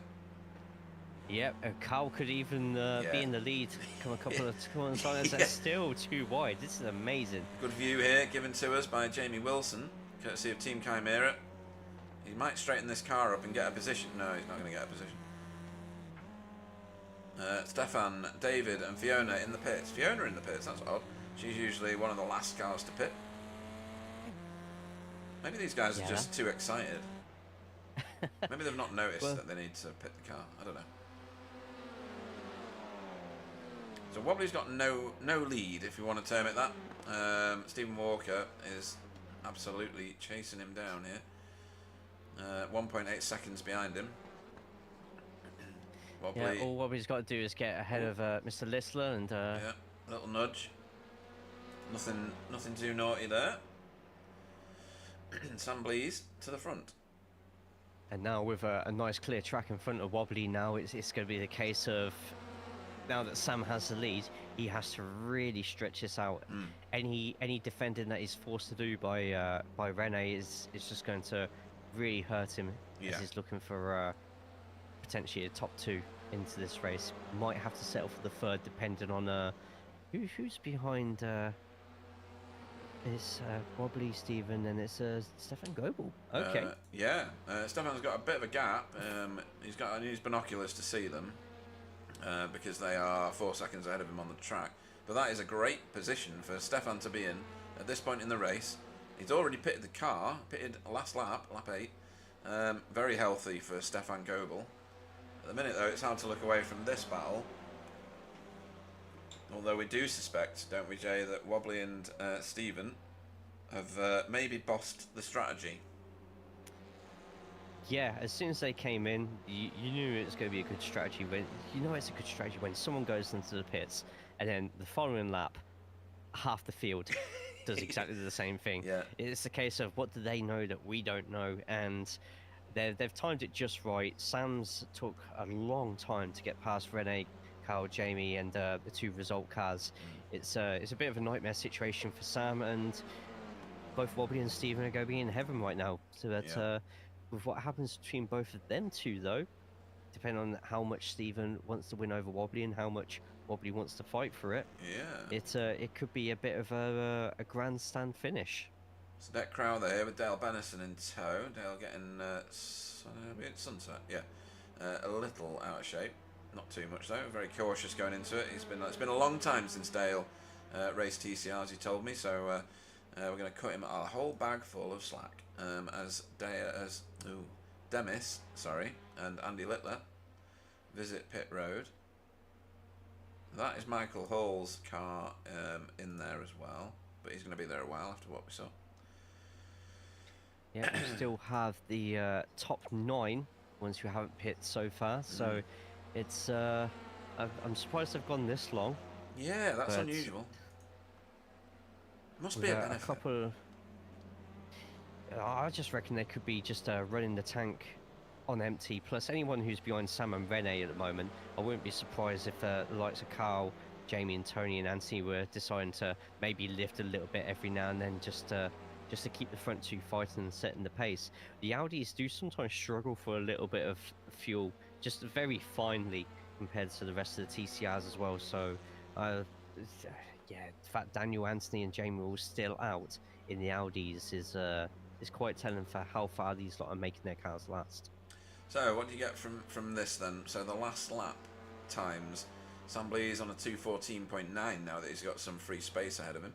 But Stephen Walker at 2:14.8, fastest man on track. Wow, that's yeah, it's gonna be a close one, but maybe I'm completely wrong, and the damage has already been done by the traffic jams towards the start. It'd be interesting to see if Sam had pit at the same time as Wobbly and Steven, what condition the race would be in right now, especially with the dynamic of those three. But with how dominant they were race one, I don't mind this just slightly splitting them apart a little bit. Yeah. Just trying to get you footage of someone going into the pits, but I'm terrible at cameras, so failed miserably, folks, as is my way. That's two of the Audis gone in, so yeah. I predict that everybody is in next lap. Okay. We've still got Dale out as well, as Dale looking to maybe get into a few fights with people, get a bit of battling experience now that he's had a couple of minutes out. So it'll be nice to see if how he fares against everybody else there. Dietmar has returned to the track and is racing, and he's not going to be last. So it's always worth returning to the track, folks. Don't ever let it beat you up. Look at that, Wobbly, 2:14.193, fastest man on track. Wow. Pulls half a second nearly on his own teammate right behind him. Has reacted to that pressure. Tony Walker here. Oh, that's intimate with Casper. I think there's going to be some shouting in those cockpits. Battle of the Hondas here. Look at this. Yeah, Tony, a good class driver there, and a nice overtake there versus Casper. And it looks like one of the JAS cars. Tom Woodcock, that is. Shows his class. A bit deep there, but yeah, all still on the track and all still battling. Yeah. Renee has gone defensive on Cal Hardy because he got a rubbish exit from Le Mans. I think we're going to go on board here with Cal. If my prediction comes true here, this could be a very interesting pit entry. Yeah, because they're all going to be slowing down even more from now. Yeah. Oh, and Sambly's has gone again. That was very close there. I clenched. Yeah. Code Brown. Chris Dixon, is he going to pit as well? See how stylishly he can do this. Look at this. Look at the counter steer he's having to put into that car, just to deal with bumps on the final corner. It really throws you about everywhere. You're constantly fighting against that corner sometimes. But this is a great position for Chris right now, using the slipstream from the quicker class cars. Yeah. Be interesting to see how close he comes out ahead of or behind of Daniel. Renee's got the jump on everybody that pitted. So they are out with the leaders in sight, which is good.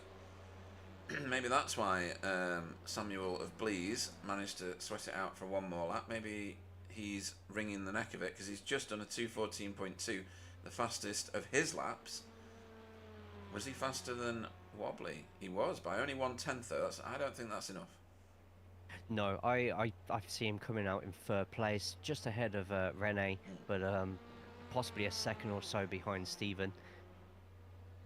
So it's going to be tight though, I think, between him and Mr. Walker.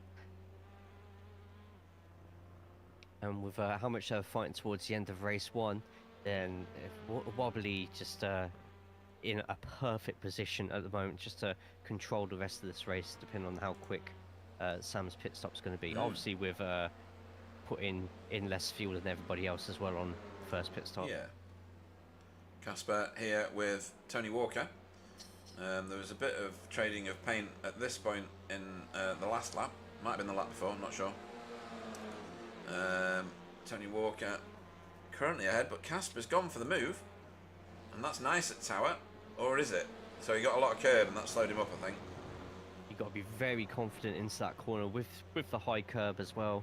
It's it's another one of those places where even if there's a gap, I wouldn't advise going in for that pass unless you're absolutely certain you're going to pull it off. Now with Breeze in the pits. The rest of them are on Ullman Straight. Now Wobbly knows that we're looking. I'm allowed to say knob on the live stream. I'm not sure. Yeah, we'll see. That was nod as in nodded in the head, right? Of course it's not. But let's go with that. Yeah. Right. Where is Sunblaze? Is he moving yet? He is. Oh, he is. I think it's going to be just too much. Wobbly just put in the fastest lap of the race at 2:14.1. He knew what was going on. Absolutely. Is he going to get ahead of Stephen? Might just. I think Stephen's going to get a bit more speed here and be ahead come the entry of the corner. Oh no, Stephen had to lift there because Sam was occupying the wide space. Yeah. And Sam could. Oh, look at that. Woohoo! Control. That's lovely. Great stuff. And a nice open corner to boot as well at the same time as put Sam firmly in front of Stephen. Yeah. Good pit stop. Yeah, very good. Very, very good. Jamie Wilson still thrashing it out here with some of his previous combatants. PVG, who he's spent most of both races with. What happened to him again? You'll have to remind me. Did he do something? He ran through a corner. Tony Walker and PVG did have a bit of a coming together, unfortunately. So still lots of battles.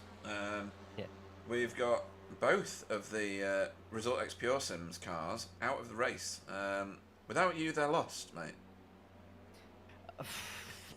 I didn't want to say anything. But, it's just a bad day at the races today. Yeah. I don't know what actually happened with them both, to be honest. Because it was both PVG and Tony who collided with each other, but I don't remember seeing an incident with Pete and Michael at all. No, I don't. Michael had a bit of a coming together with somebody into... Michael was the one that went off the inside of Sunset and then the outside of Sunset. And absolutely blew his engine. I thought that was one of the cutting corner cars. Was it? Was that Dietmar? Sure. I'm sure it was. Right, I'll have to find it. Just remind us. Oh, hang on. R.I.P. Dietmar. Why is he saying R.I.P. Dietmar? He's still racing. Cutting corner. Dietmar was the one who did go into the wall. You did, yeah. At Sunset. Oh, was that him? Right, okay. Thanks, Yeah. Cutting Corny. So what did happen to Michael Hall? I'll try and find it. I think it was a while ago. Let's go and find some actual battling though while I'm messing around with this. Anthony Hilton making his way through on PVG, or is PVG trying to recover? He's trying to recover, isn't he? Yeah, it's PVG trying to move on the outside. Anthony Hilton in the Audi is going to have a straight line advantage here. Depends how smart racecraft PVG is going to utilise here. A very shallow turn in from Anthony here. PVG having a much quicker, wider line at the same time. I think PVG is going to edge it into this corner. He does. Anthony tucks in behind, and PVG gets the move done to move up into 12th. Yeah, good pass there, good car control. Yeah, excellent work. Bit of a closer look on that Mellow Motorsport livery of Anthony Hilton there. Very nicely done. Always a nice livery from the Mellow cars whenever we see them. Spectacular. Lovely, lovely work on their paint schemes. Right, let's have a look at what happened to Michael Hall. This is what happened to Michael Hall.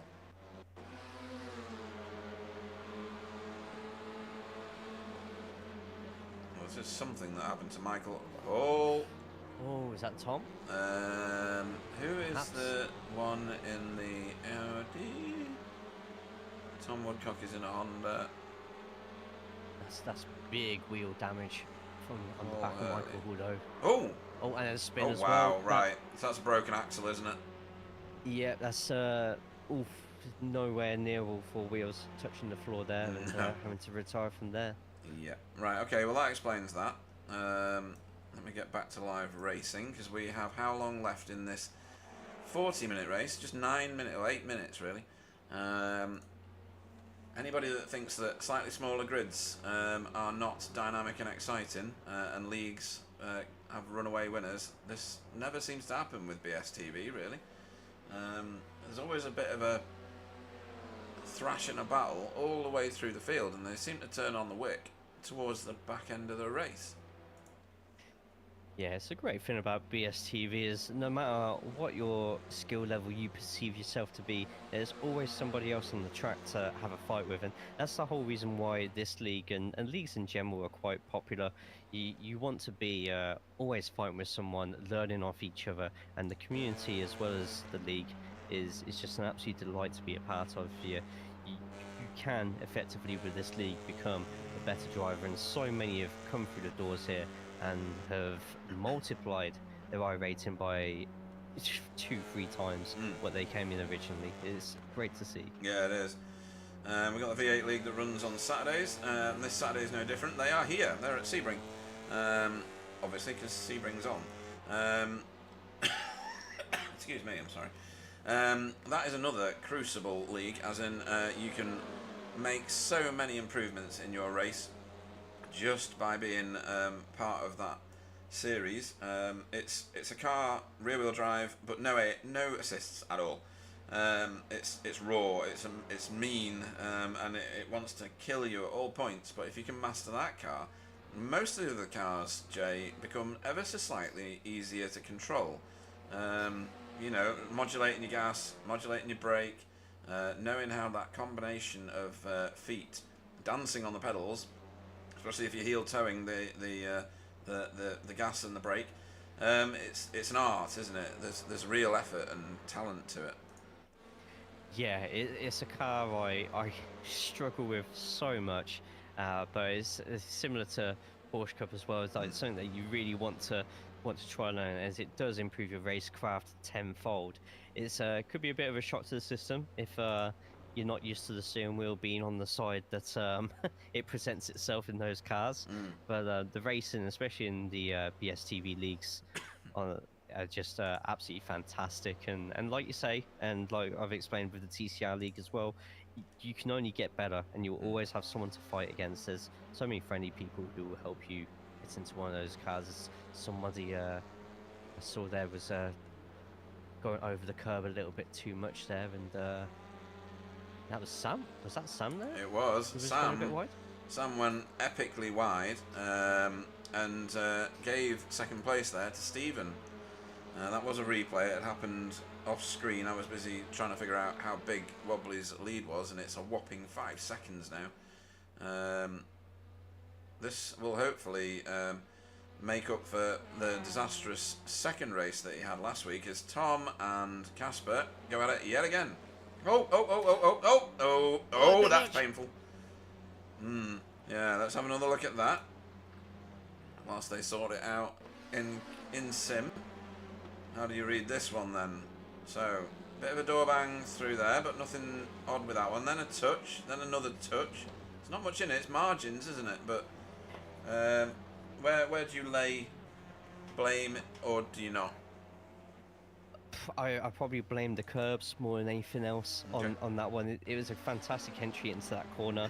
As you see, just both by the side of each other, a little bit of touching, but it's to be expected in TCR. Yeah. But once you hook your wheels over the back of that curb, you are sort of like, it's like giving the wheel to Jesus.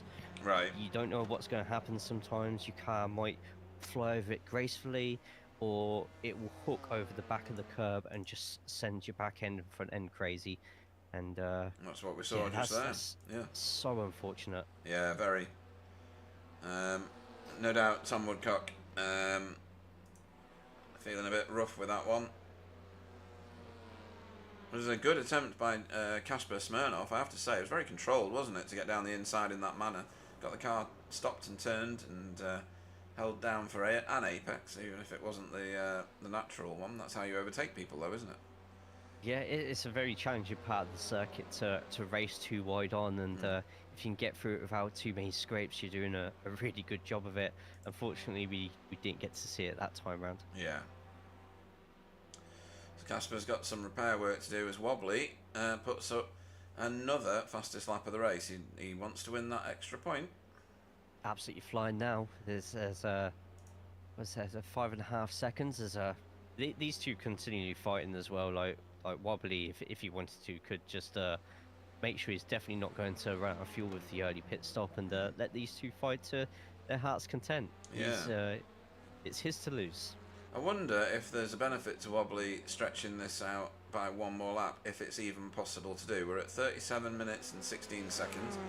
A lap is 2 minutes and 14, and he's already well round it.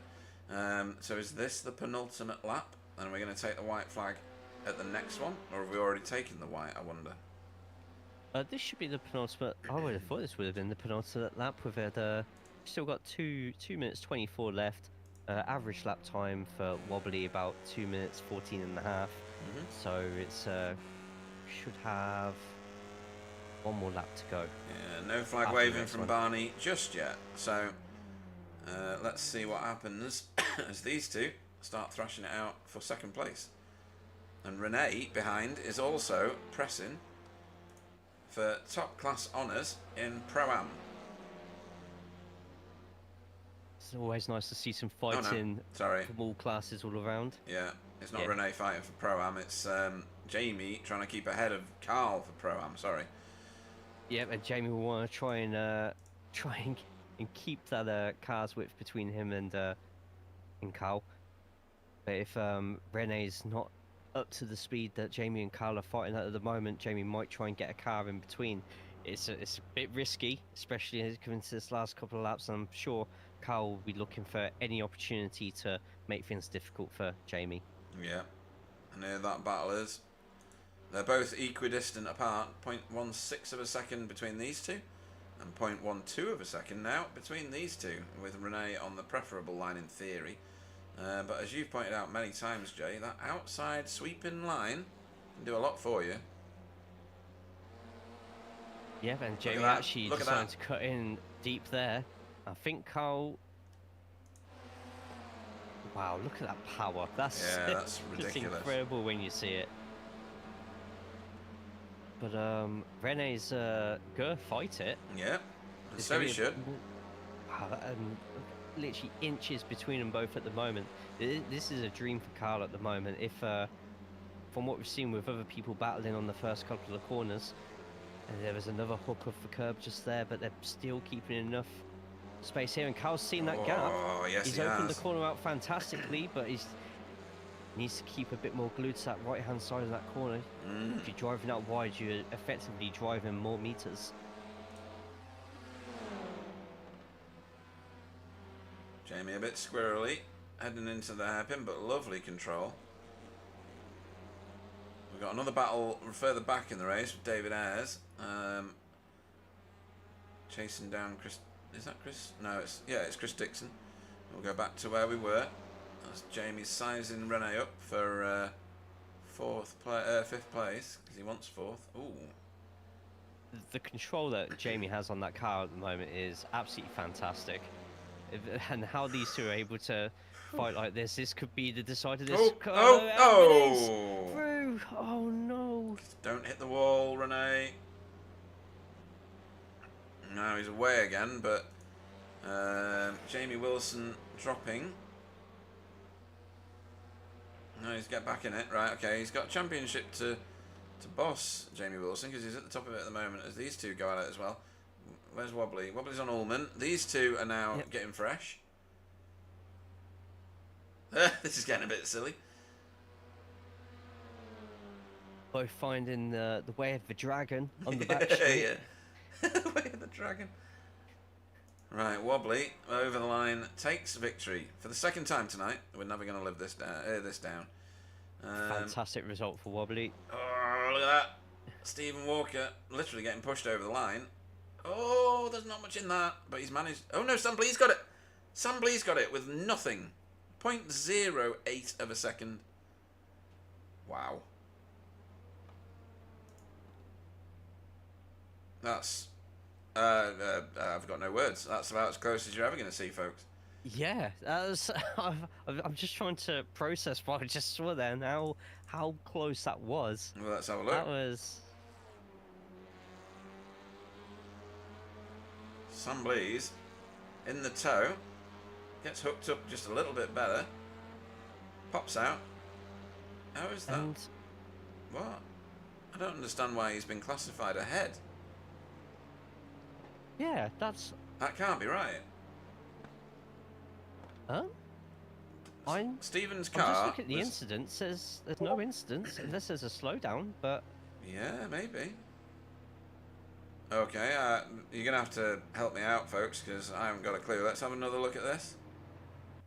I'm just going to switch it to this and then go back to Chopper. Right, look for the checkered floor. Unless the checkered floor is the start. Oh no, on my there's Barney. classifications, on Yeah. my classifications, it's showing Stephen as position 2. Oh, why is So I mine don't know why showing... What? If we go back to the main screen, it might reset it. It might have just been at that current moment in time. But Okay. yeah, that was a bit strange. SDK That doing is SDK things. No, still there. It's showing Somebody's... Summer's second. Yeah, what the hell? It's completely different to what mine says. Okay. We're going with what regardless, yours that's say, by the still- way. Yeah, that goes with a 1, 2, 3 for Hydro Race Geodesic. Has that ever happened in this league? A 1, 2, 3 for the same team? Yes. It has with Geo before as well. That was when we had Spencer, Sam and Stephen, I think. Yeah. Well, that's some trio that as well. Very, very capable racing drivers. Right, let's see what iRacing's done with the finish on my screen, or rather what SDK has done with that finish. Let's have a look. Oh, look at that. That's very strange. How weird is that? Right, the balance is restored, folks. Wobbly, again, takes a second victory here at Sebring tonight. Whopping 7 seconds ahead of his own teammates, Stephen Walker for Hydro Race Geodesic Racing and Sam Blees. They've got a full podium for the second time. I'm just going to find the last result. There it is. Yeah, so a bit of a reverse fortunes for second and third. They were the opposite way around in race 1. Carl Hardy, top AM class driver over the line tonight for safeguard by result, with Jamie Wilson second in class for Team Chimera, but 5th on track. Stefan Goebel 6th on track and 3rd in class. That's a great result for Stefan, and he got 3rd in class in the first race as well. That's a very tidy pair of results, that, Jay. Held himself together absolutely. Yeah, and that's the sort of results anybody in Pro-Am will be wanting at the moment. It's a very, very tight selection of drivers just there, and any consistency you can get can make the difference come the end of the season. Yeah, I agree. Right, where was I up to? Stefan. Tony Walker finished in 7th place for Result Clothing. Tom Woodcock finished 8th for Just an Average Sim Racer. Freddie Van Eekhoven was 9th for Hydro Race Racing Forces. PVG, Pete Van Gool, 10th for Result Clothing. René Earhart, 11th after we saw what happened with him for Cutting Corny TCR team. Anthony Hilton, 12th for Mellow Motorsport. And then the first of our AM class drivers was Daniel Lewis again, in 13th place this time for Blade Designs SRL. Demis Tigchalart's 14th for Hydro Race Racing Forces, with Deck Crowther 15th for Blade Designs SRL.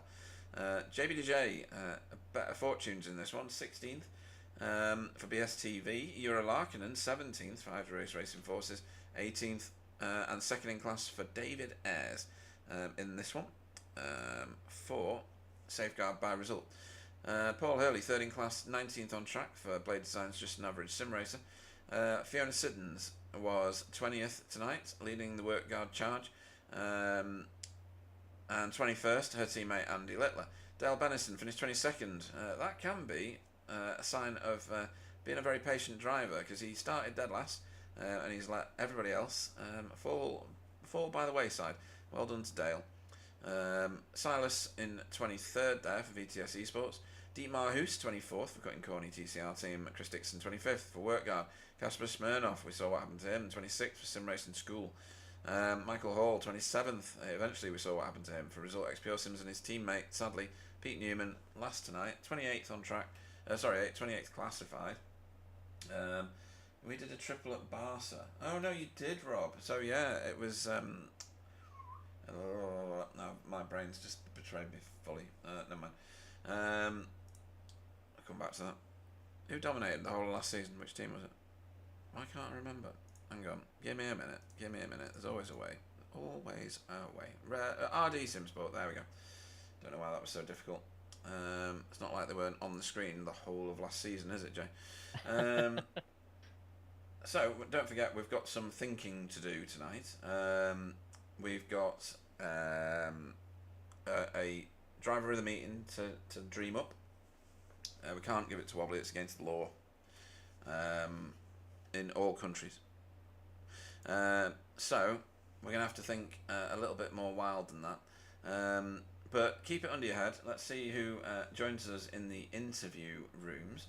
And we've already got a couple in there, so we're going to start it now because I'm not feeling particularly great. So, I'm going to run us back to the very beginning of that race.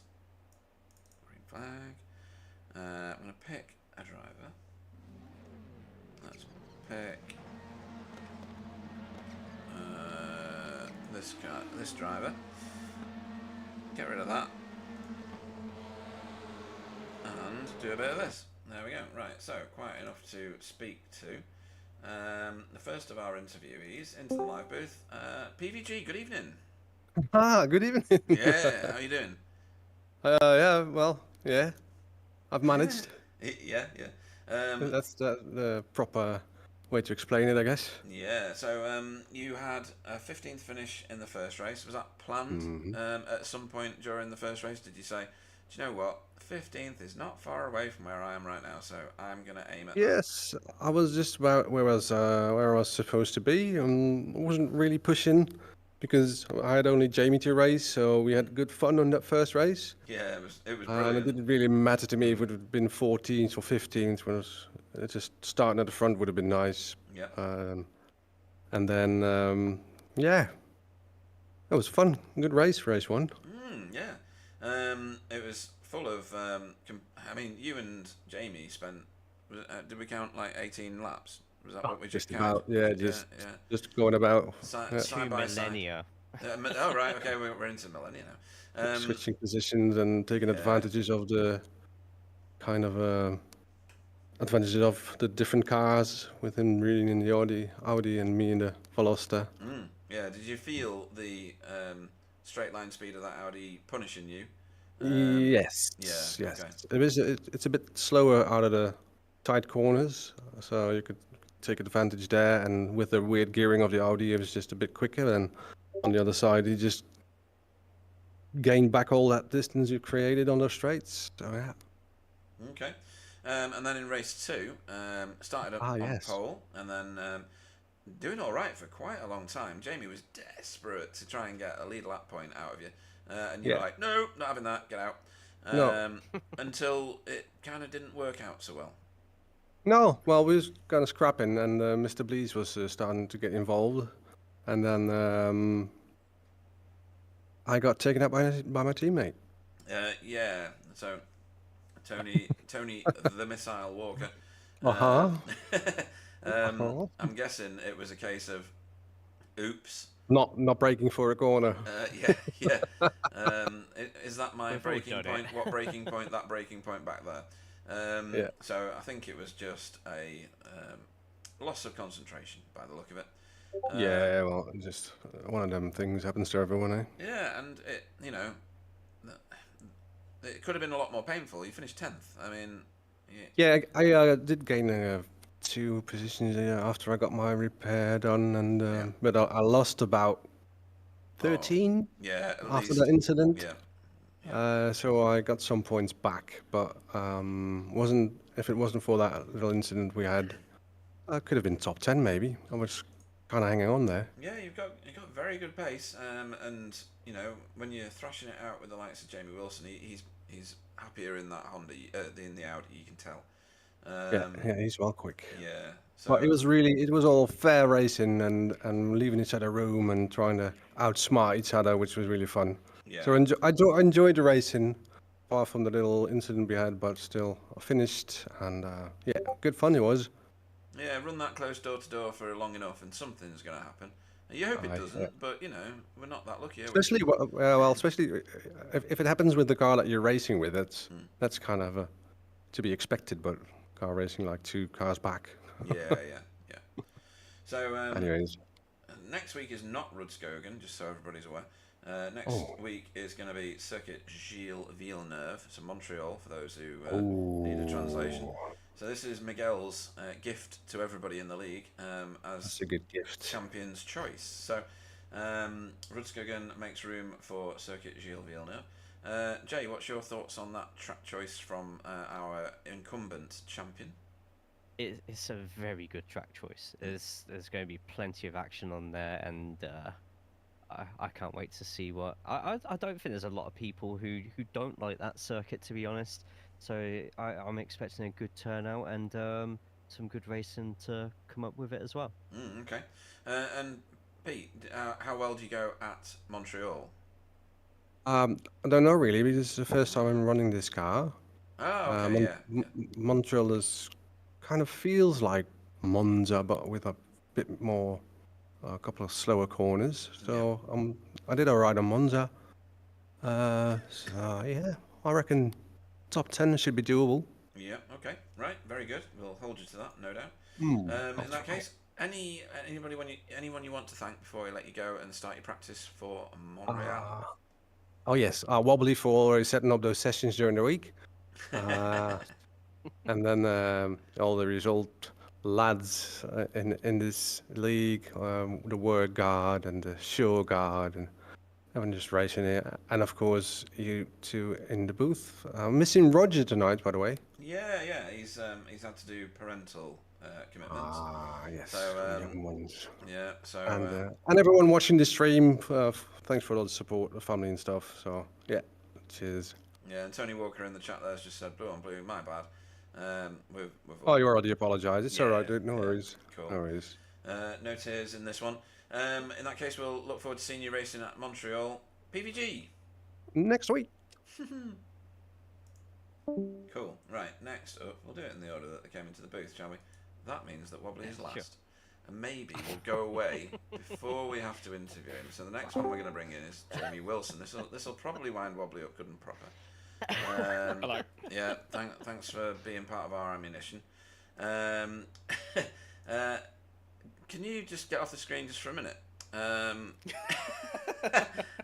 I've got your Team Chimera green and white burnt into my retina. Have you got that as well, Jay? Is that going on for you? When you look away, that stripes are still there. It's going to haunt me for at least the next 2 weeks, I think. So 14th in the first race. Was that a calculated finish, or was that just what you managed on that day in that race? The latter, pretty much. Okay.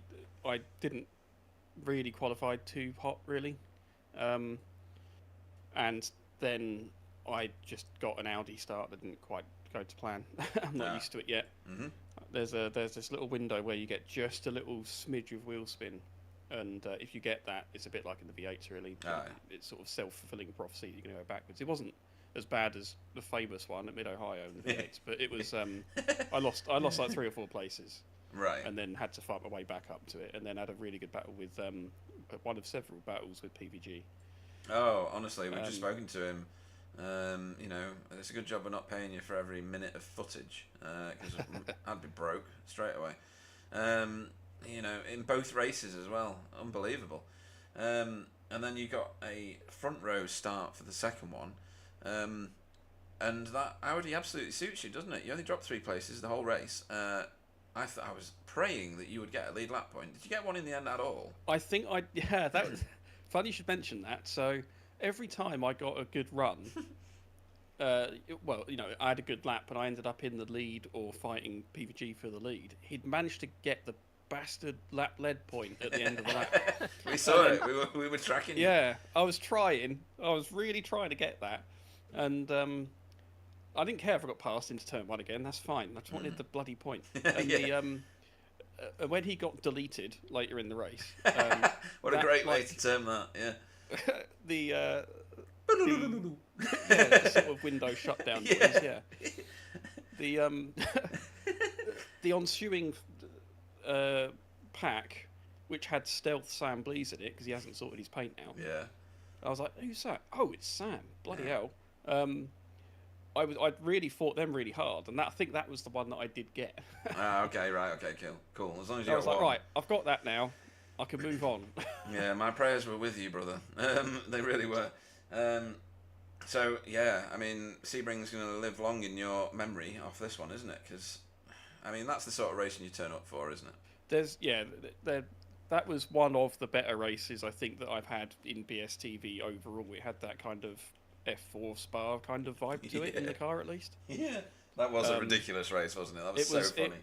It was of that ilk, yeah. It was just mental from the lights out all the way to the end. And then, yeah, I mean, it's unfortunate at the end. Rene he has PM'd me and apologised, and fair enough. But he just drifted a bit left. He knew I was going to sling it up the outside. The problem was I was quite content to finish 5th behind him, so long as I was ahead of Carl. Like that I settled for that. I'm happy with that. But then I think Renault's tyres must have gone off or something, because I then started catching him hand over fist, and he was kind of pushing me backwards into Carl. Okay, yeah. So I just felt I had to do something, and so I just started throwing my nose around and just trying to sort of capitalise on his tyres being a bit naff. And yeah, just unfortunate. I was against the curb, so I couldn't really go any further left at that point. I'm not annoyed at the fact that it happened. I'm just annoyed that Carl then, as a result, has beaten me in the pro class. And that's just distressing. Yeah, unforgivable, really, isn't it? I mean, it's just ruined everything. Is he ahead of you now in points? He might be, mightn't he? Because there wasn't much in it.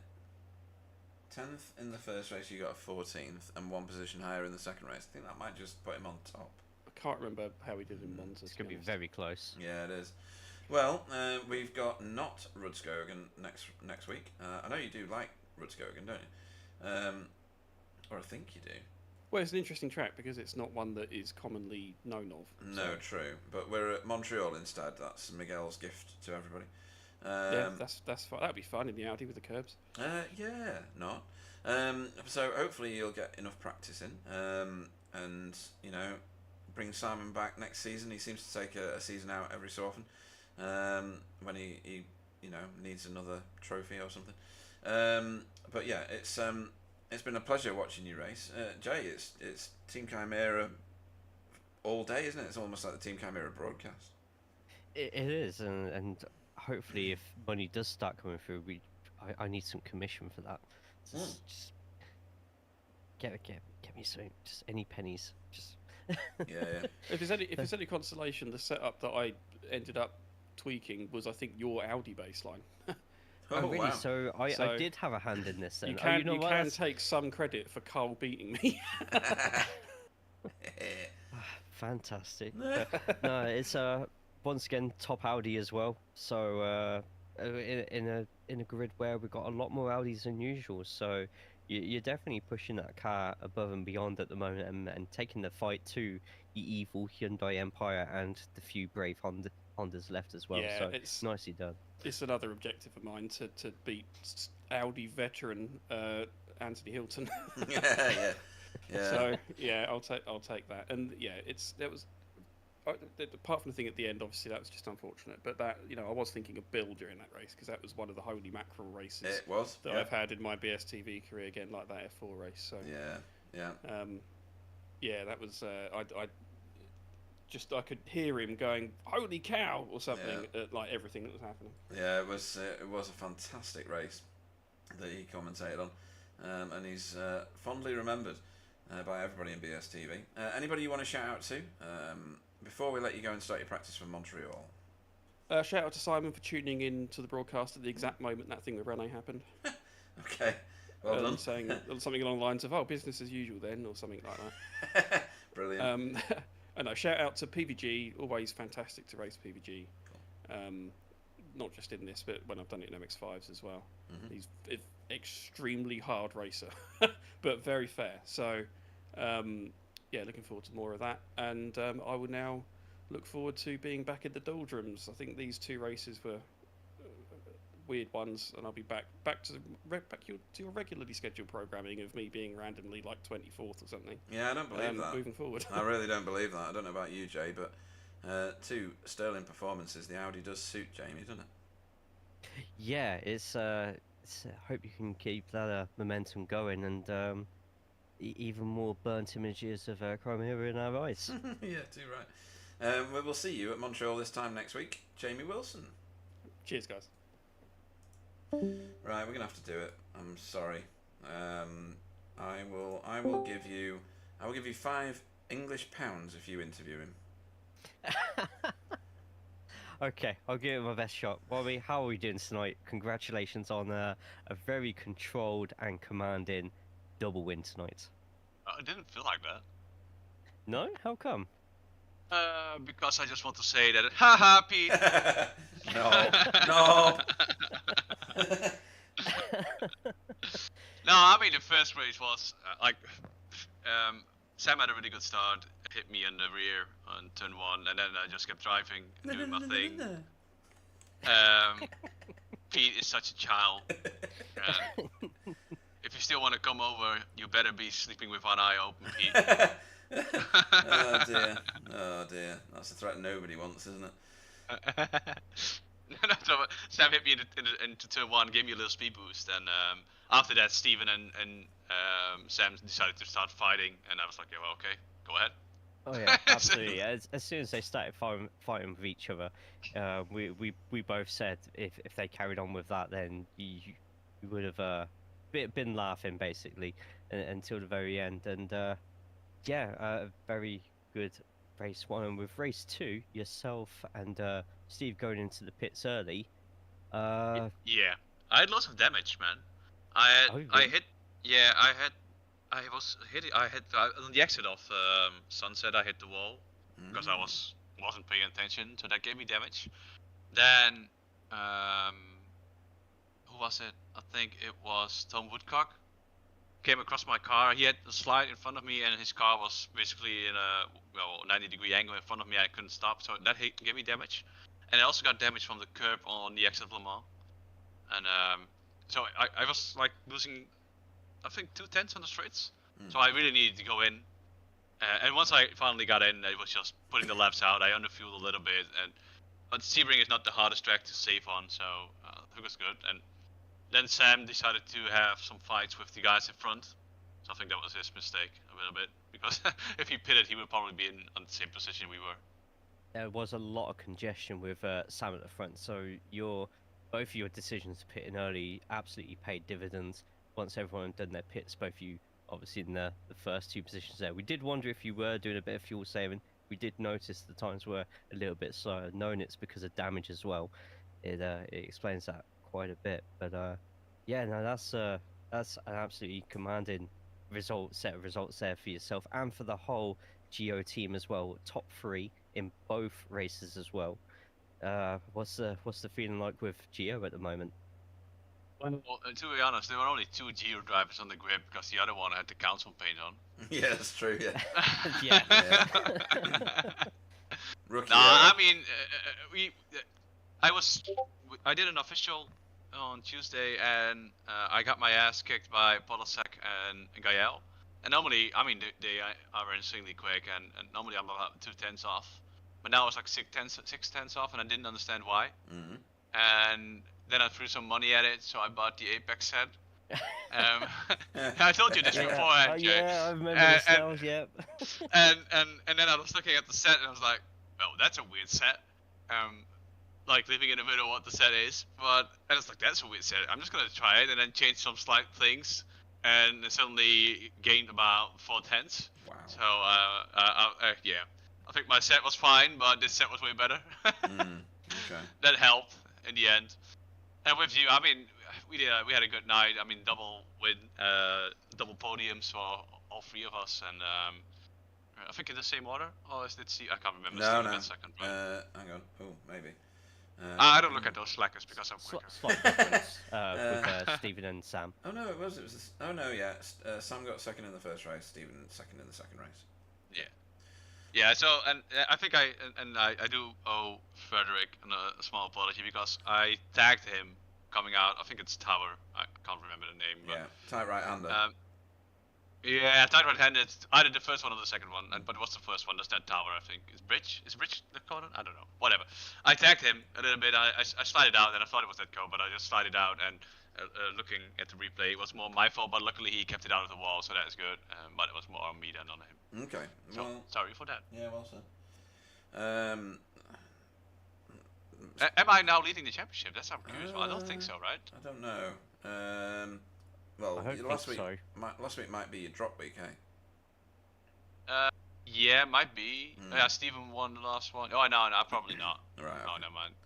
I'm Sorry, shit. Jay. I was just taking over your interview. No, that's fine. Thank you. Oh, I wasn't sure if I was actually going to do the whole thing or not, but I I'm can't on a stand roll now, speaking so to I him, might so as well. go Oh, that's No, fine. then. me and me just hate each other, but yeah, it's fine.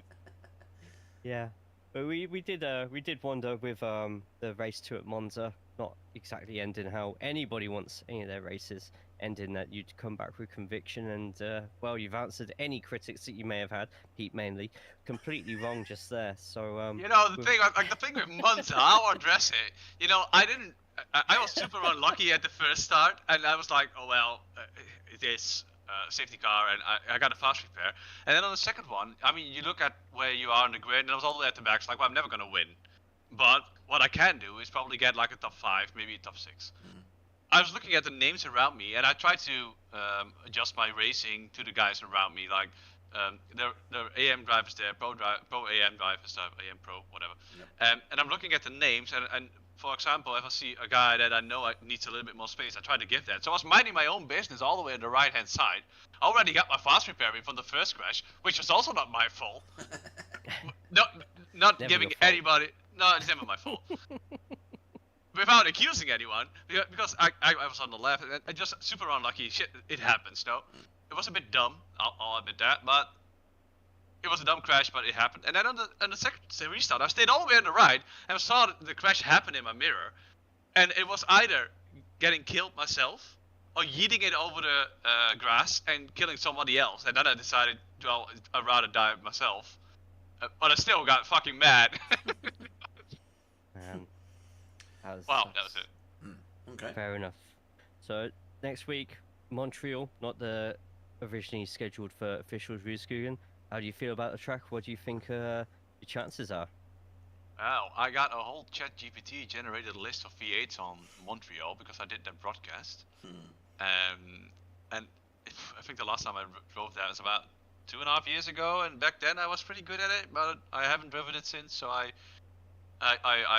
think in TCR it's a bit of a lame track, if I'm honest, because it's too large, too many straights. I find it pretty good for TCR. I think you'll have. You fun. asked me, Jay. That doesn't mean we respect your opinion. Yeah, I'm just slightly disagreeing with you. I'm allowed to. I'm disagreeing with him a lot. No, I mean, I think it's okay, but it's not my favorite track. Fair enough. Well, once again, congratulations on the double win. Anybody you want to give a shout out to at the end, especially Pete? You want to shout out Pete, obviously. don't you? Do it. I mean, Do I've it. been in the booth quite often. It's been a while since I won a race, so I'll start with not Pete. That's what I usually do. Then I usually say, Alan, you did a good job. Alan, thanks for being here. And you, Jay, because you filled in large. You have to fill in large shoes because Alan is obviously superior to everyone. It needs 2 of us to even attempt to fill our shoes, and we're still a very large way off of his pace. Of his commentating skill. Well, Sam and Stephen for being their teammates, and all the other drivers turning up because, well, although the grid is slightly less competitive at the moment, it's still great to see that we have a turn of 32 cars or something. So I think that's great, and I would applaud everyone for being there. Awesome. Great to have you in here. We'll let you get on with the rest of the evening, and we shall see you Sleep. next week. Yes, have plenty of sleep. Thank Let's you see you, again, man. mate. As we watch him murder Yuri. Okay, cheers, bye. Oh, damn it, Stop. you can come back in. Damn it, I forgot about that. Right, okay, next up we will have, where is it? Stephen Walker, the luckiest Wookiee in, well, on any planet, in any solar system. I don't know about that. Well, first race was kind of similar to the second race in the end. You were thrashing it out with Sam Blees. How much did you want to just leave a Wobbly out of that first place? Yeah, the temptation was there, but yeah. he was just too a little quick bump. and was getting away. Just a little bump. That's all it would take. He was too quick. I couldn't do that. I couldn't even do it even if I really wanted to, without it looking literally intentional. That's okay. Intentional's okay, isn't it, Jay? That's fine. You're allowed one per season. Yeah. All right. Okay. I'll bear it in mind for the rest of the season, then, guys. Thanks. But massively successful week of racing for you. A third place and a second place, regardless of what my SDK thinks. Closest finish for a massive amount of time, so high up the standings. You must have had a highly exciting race. Not as much as Jamie Wilson, obviously, because he just couldn't find a bit of spare track. But you've done amazingly tonight, haven't you? Yeah, I'll take that. After doing the very limited amount of practice I've done, I realised that Wobbly, and then as we went into the practice lobby this afternoon, or this evening, sorry, Sam was quicker than me as well. And I was like, well, I mean, I'll aim for a top 5 because everyone else seemed to be around there. But then qualifying went well. I got a bit lucky. Oh my God, he said it, Jay. He can't get an interview done without saying it. And I was towing Wobbly around, so, but he was quicker anyway. He had a couple of attempts on me, and him and Sam were just stupidly quick. I had no answer for them in that first race. If anything, I was just happy to be able to stick with them. Like, they were taking a line through the penultimate corner onto the back straight that I know is quicker, but the risk, because I'd not done that much practice of it sending me off to the left like it did in Sam race 2, or damaging my car quite badly, which it had done in practice, I was like, I'll just ignore it and leave it, because I'd rather just finish the race and I don't want to risk taking anyone out.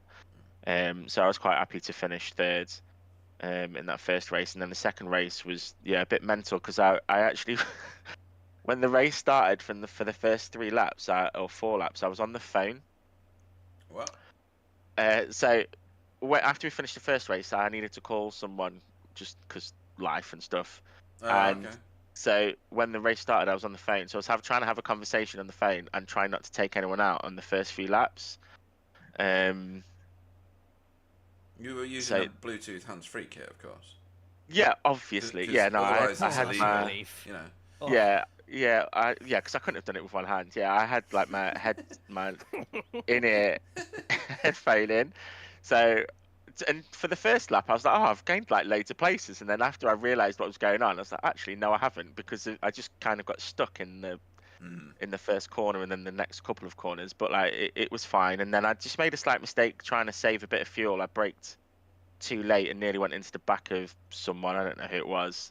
So lost the 3 positions that I'd gained, and I was like, brilliant. So I just thought, well, I'll save a bit of fuel and pit, and I pitted when Wobbly did, and then just followed him around, really.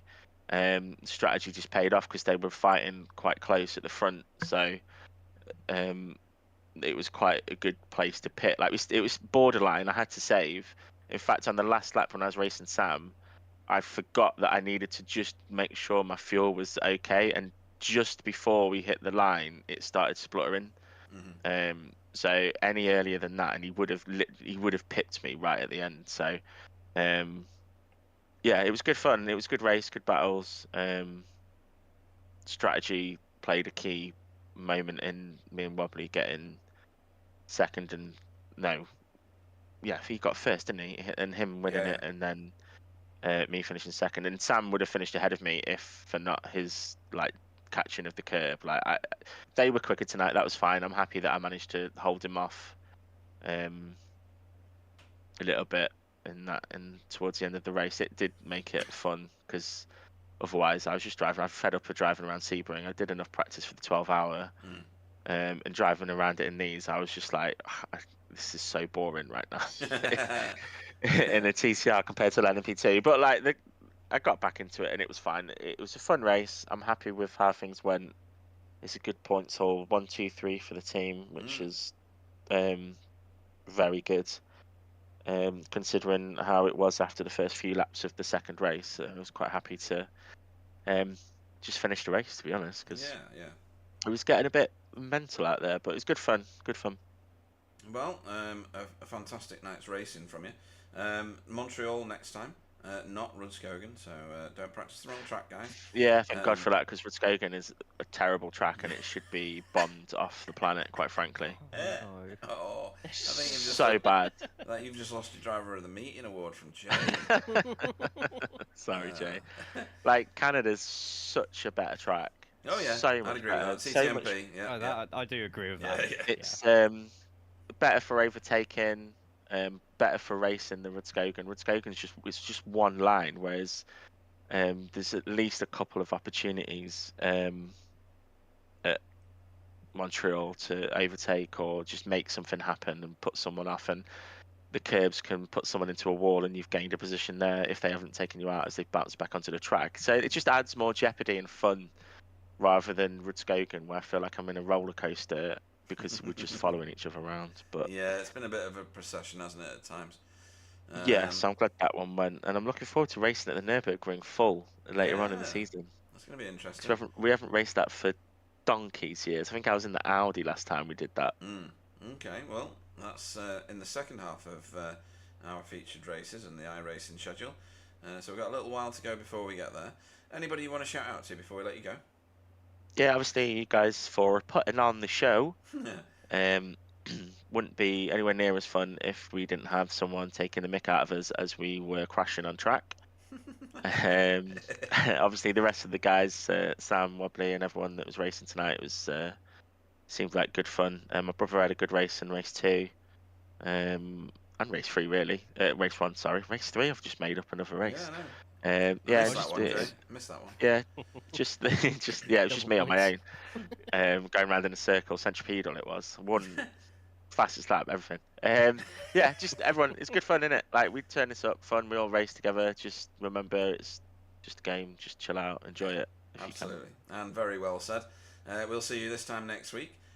Lucky Wookie, Stephen Walker, multiple previous champion, and I don't know whether I don't know who's top of the series at the minute. Maybe you've claimed it because there's not a lot of points to be claimed by Wobbly from where he was last week. So we'll see. Stephen Walker, everybody. Cheers, guys. Thank you. Right, a few more on the route.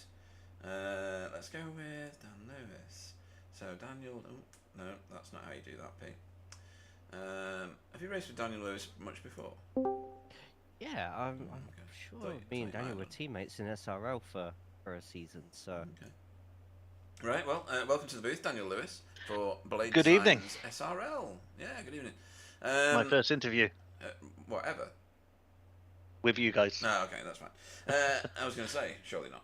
Right, so, what did we do with you? Right, you were in the first race. You had such pace in practice. You had me absolutely foxed.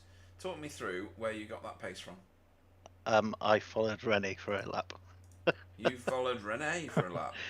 Yeah, Right. that's where that speed came from.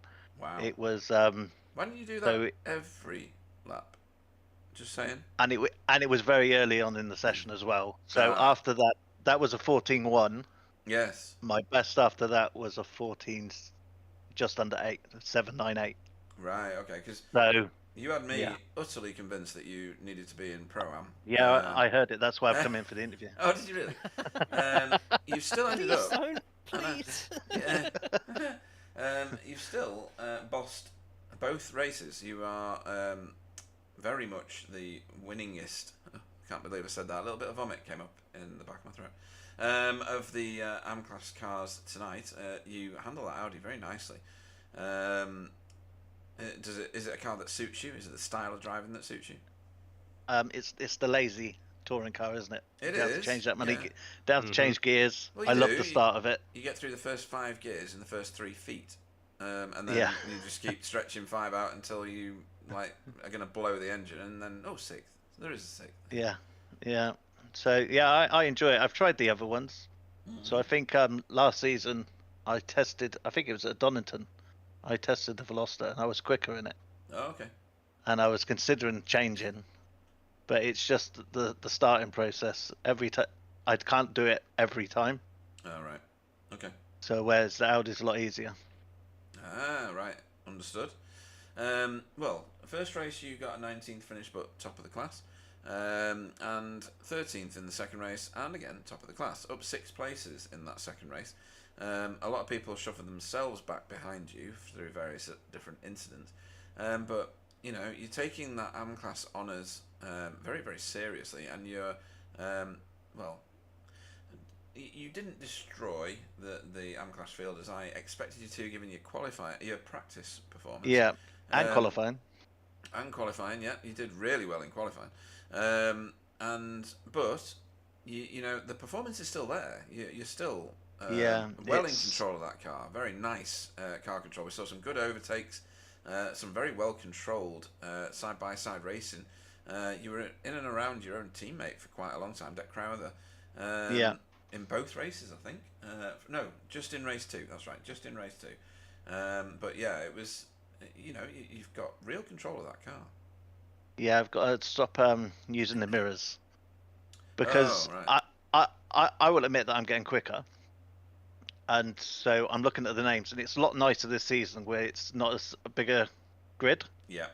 And with it being my 3rd season, I've raced with practically everyone in here for the 3 seasons, so I know them now, and so it's no way you can. But I've still got in the back of my head is they're quicker than me.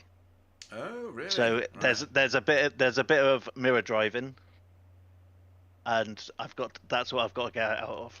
Right. I know I can keep up with them, but it's so like where I started in race 1. As soon as I made one mistake and lost to 4 places.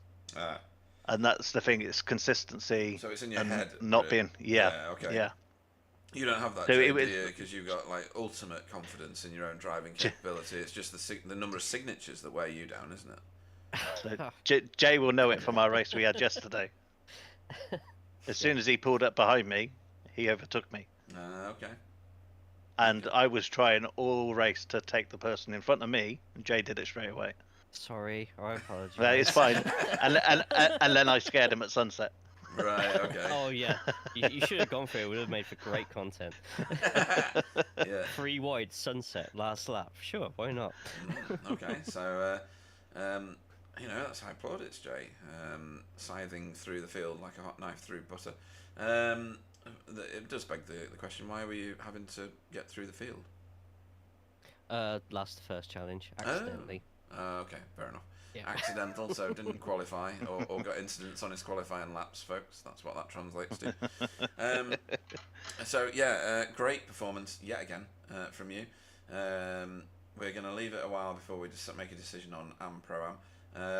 But it's next season, Pete. Next season, right? Okay. Yeah. Next so season. My first season I came 3rd. Last season I was 2nd. Ah, okay. So I think it might be fate or a storyline brewing here. It is. Yeah. So that's what I've never won a class in a league, so I don't want to be bumped up. I don't want to be bumped up. Right. So I've just started another league, and they're putting me in their gold, silver, bronze, and they've put me straight in silver. Oh, really? Okay. Okay. So I obviously I like the battling. Yeah. You had plenty of that. So yeah. Yeah. And that's where I'm going to get quicker. So Dave's just as quick as me, and so's Silas. Right. Okay. So yeah, Silas had a bit of a rough deal. He was on his own and he mullered the car. He's quick, but he has a lot of instance. That's the problem. Yeah, I mean. Whereas me and Deck should still be at the top of the safe driver race after today again. Really? Yeah. Oh wow! Right. Okay. That's real fighting talk, Jay. To get at the top of that. That's reminded me to quickly have a look at the instant points, actually. I scored 3 over 2 races, and I think so did Deck. Oh, okay. Deck scored 2 or 3.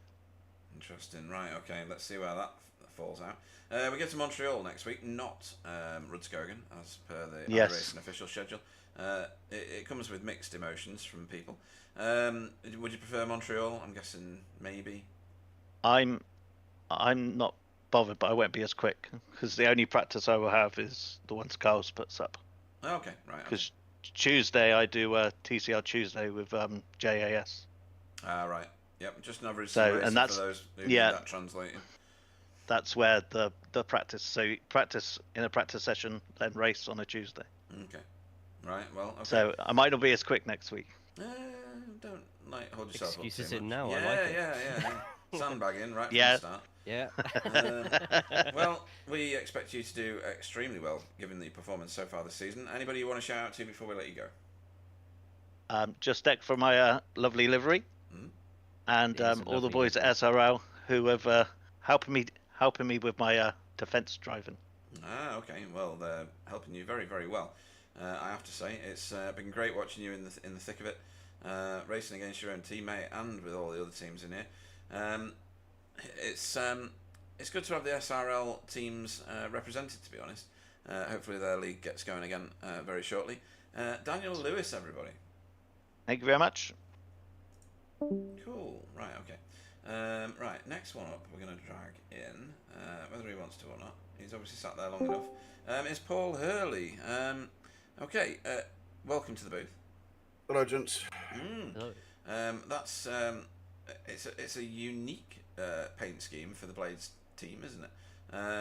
Yes. Is that the same paint scheme as on Tom Woodcock's car? It's not. It is. Yes. He's only uploaded it today. So I probably missed it then. Right. Okay. Yeah, but he did it like about 20 minutes before the race. So. Oh, the pack gets generated at 5 o'clock. So that he's probably missed that. But we'll have that for next time. I was going to mention your paint because it does stand out. You've done a good job of making a paint which screams. I didn't make it. Oh, okay.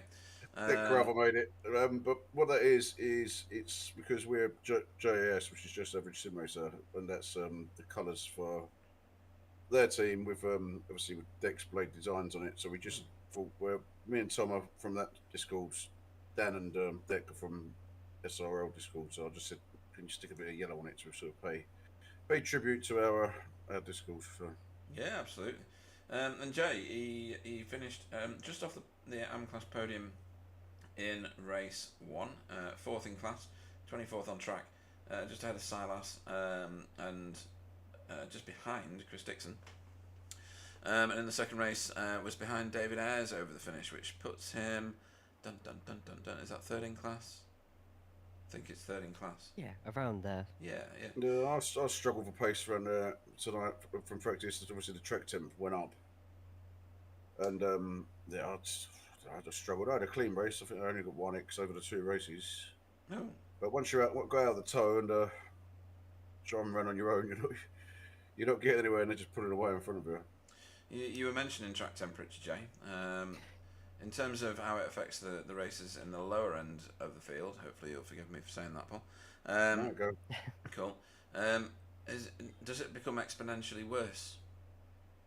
If you're not used to such a big jump in temperature, like the temperature affects everything from how much grip you get into a corner to sometimes in extreme cases where you're braking for some of these corners as well. So like I said with the officials, the track temperature's running at about 40 degrees. The practice today started at about 20, and by the end of the feature race it was around 33, 35. So that's a lot of ranges if you're racing on all fronts for TCR this week. There's a lot of adaptation you have to do with your driving, which if you have the experience of doing it, you're obviously going to adapt to it a little bit easier than a few others will. So the fact that everyone survived and yourself, you got some good consistent finishes and very little in terms of instances, I would consider that a good job well done tonight. Yeah, I mean, when in the officials, like you say, when the track temp's high from the start and it's all the way through, then you kind of know where you are, don't you? You sort of get used to that. Absolutely, yes. Track feel. I managed to keep you behind me for a few laps there. Yeah, I'm still waiting for that check in the mail. By the way, Pete, I haven't raced everybody this week. I just want to put that out there. I know a lot of people have mentioned it tonight, but I think you might have been saving some tyres for a while, sat behind me, and then you went for it because you seemed to disappear after that. And sure, I'll use that excuse. do that, yeah. Roll with it. So we go to Montreal next race, not Rudskogan, so don't practice that one. Hopefully you've got good pace there. Have you raced it much or not? No, not since I used to play Formula One on a bloody Xbox or PlayStation. Oh So dear, no. right. Okay. Yeah, I'm a bit gutted about Red Skogan. That's one of my favourite tricks. Oh, really? It's what Right. it is We what it found is. we found the one that likes it, Jay. Oh, and Tom Woodcock loves it as well. He's rapid on there, but Okay. not It's to a very me. challenging track when it comes to the base content on iRacing. It really makes you think and gets you sort of like learning about elevation of the corners. It's Red Skogan. yes. Yeah, because I suppose the one at the bottom of the hill is a little bit like Sunset, but at the bottom of a hill. Yeah. Yeah, that'll Yeah. work. Yeah. No, I enjoy that track. I mean, you just go down through the gears through there, don't you? And just lightly trail the brakes. I really enjoy that circuit. Montreal, well, we'll see. We'll see how we go on. How we put it into practice. Well, you've got Miguel to blame if you don't like it. Anybody you want to Well- shout out? Anybody you want Well- to shout out to before we let you go? Well, yeah, I was going to say we're all the chumps, not all the champions for me. But Dick Crowther for making the livery. Chris Dixon for I don't have a good ding dong with him. He had some extra pace tonight until he stuffed it into the wall.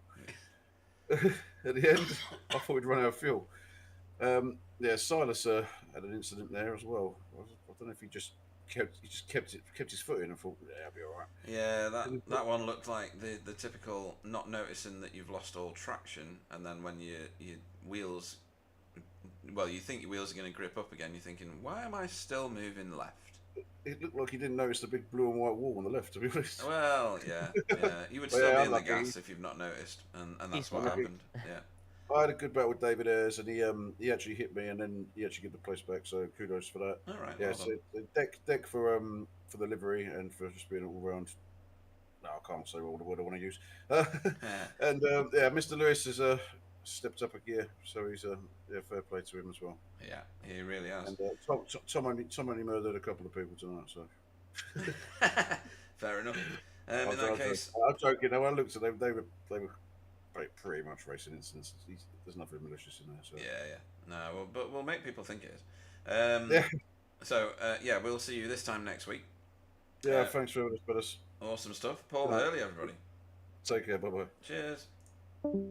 Right, next up, we're going to bring in Fee, and we're going to bring in Chris. Where's Chris gone? There's Chris. Let's bring in both of these guys. Good evening to 2/3 of Work Guard by Result. We're going to put your car on the screen. Fee, do you know why that is? Why's that? Because you're the only one that uploaded your paint this time. Oh, right.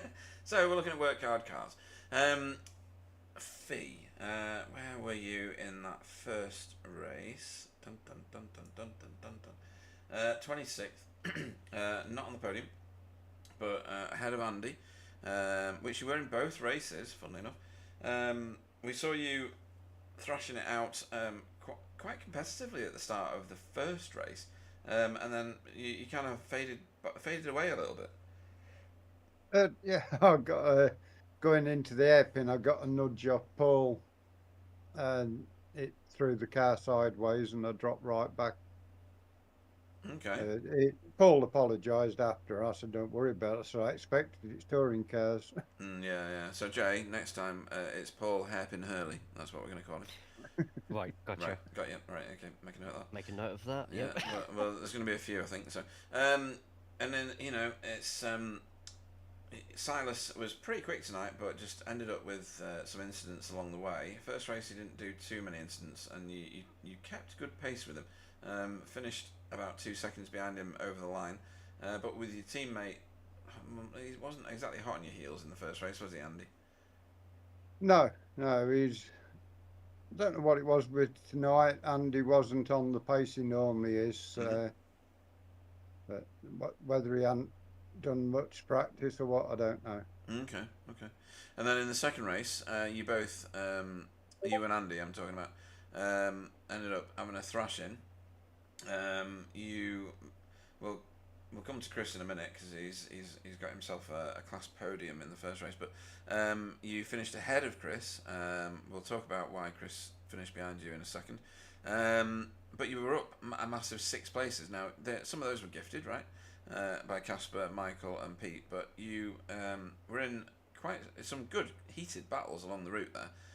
Stayed within 3 seconds of Paul Hurley, but only just got ahead of Andy Littler over the line. Yeah, I slowed it down towards the end. I got a big gap to Paul in front of me, so I'd just taken it easy to save on the X's towards the end of that and just sort of cruising home. Okay. And then Chris, get yourself a class podium, 3rd place in class in the first of tonight's races, 23rd on track, but ahead of a whole load of cars. How far behind? Oh, you were right on the tail of the car in front of you, I think, about 1.5 seconds or something over the line behind David Ayres. You must feel very confident about that. Yeah, evening guys. I enjoyed tonight. I wasn't expecting much because I jumped on Monday and I was like, I think I was 3rd last on Monday, but I only had about 15 minutes practice. But then tonight it was just a lot quicker. The temperature was lower, I think. And yeah, that was noted by Jay right at the very start of the evening. So yeah, it was a cooler track. Yeah, and it sort of come together because Faye says, "Oh, I've done a 2-minute 16." I was like, "I've got no chance of that. I was a 2:17.9 or something. Like, have you done that?" But yeah, it was good battling. Really enjoyed it. Awesome stuff. And you know, you've had a good start to the season. Even better tonight in theory because you were 3rd in the first race. I think you were 4th. About 6th maybe in class. In the second. Yeah, I should have been 2nd. I was battling with David the full last lap. We were side by side. Had a brilliant battle, and last corner I just clipped the barrier and that was it. Car gone. So I wouldn't even move. Oh dear. So I had to reset to the pits. So I was actually in front of David going around the outside. But yeah, just mucked up. Where was that? The last lap of the race? The full last lap, we were side by side. You'll be glad to know we've got it on camera. Right, Here we go, on the broadcast at the minute. Oh, that's a wall. Oh. Yeah. That looked expensive, Jay. Yeah, I hope you got that. Oh, I've already used the joke once. I'm going to use it again anyway. I hope you got those Williams mechanics. Yeah, so that one is, we'll call it race defining. Yeah. Pretty much. So that's what happened to Chris on the last lap. Shame, because, you know, you could have got yourself a massive haul of points. We'll start with Fee. Anybody you want to shout out to before we let you go and practice for Montreal? Yeah, everybody who does all the hard work in the background to make this happen. You guys for putting the stream on, and a special shout out for Jay for that setup. They're all claiming it, awesome. Jay. Yeah, I'll take it. Yeah, but thanks for that, Jay, because she shared it with me. Yeah, excellent. It's contagious. I love it. Yeah. When are you starting to charge again? I'm working out prices as we speak. Right, excellent, good stuff. And Chris, any shout outs? Obviously Jay, because you know. Obviously, yeah, and obviously yourselves, just like Fee said, and all the results team, and everyone that's jumped on to watch us, all the drivers as well. And we'll see you next week. Awesome stuff. In that case, we will look forward to seeing the Work Guard team at Montreal. Starting with Fee, good evening. Good night, everybody. And then Chris Dixon, good evening. Yeah, good night, everyone.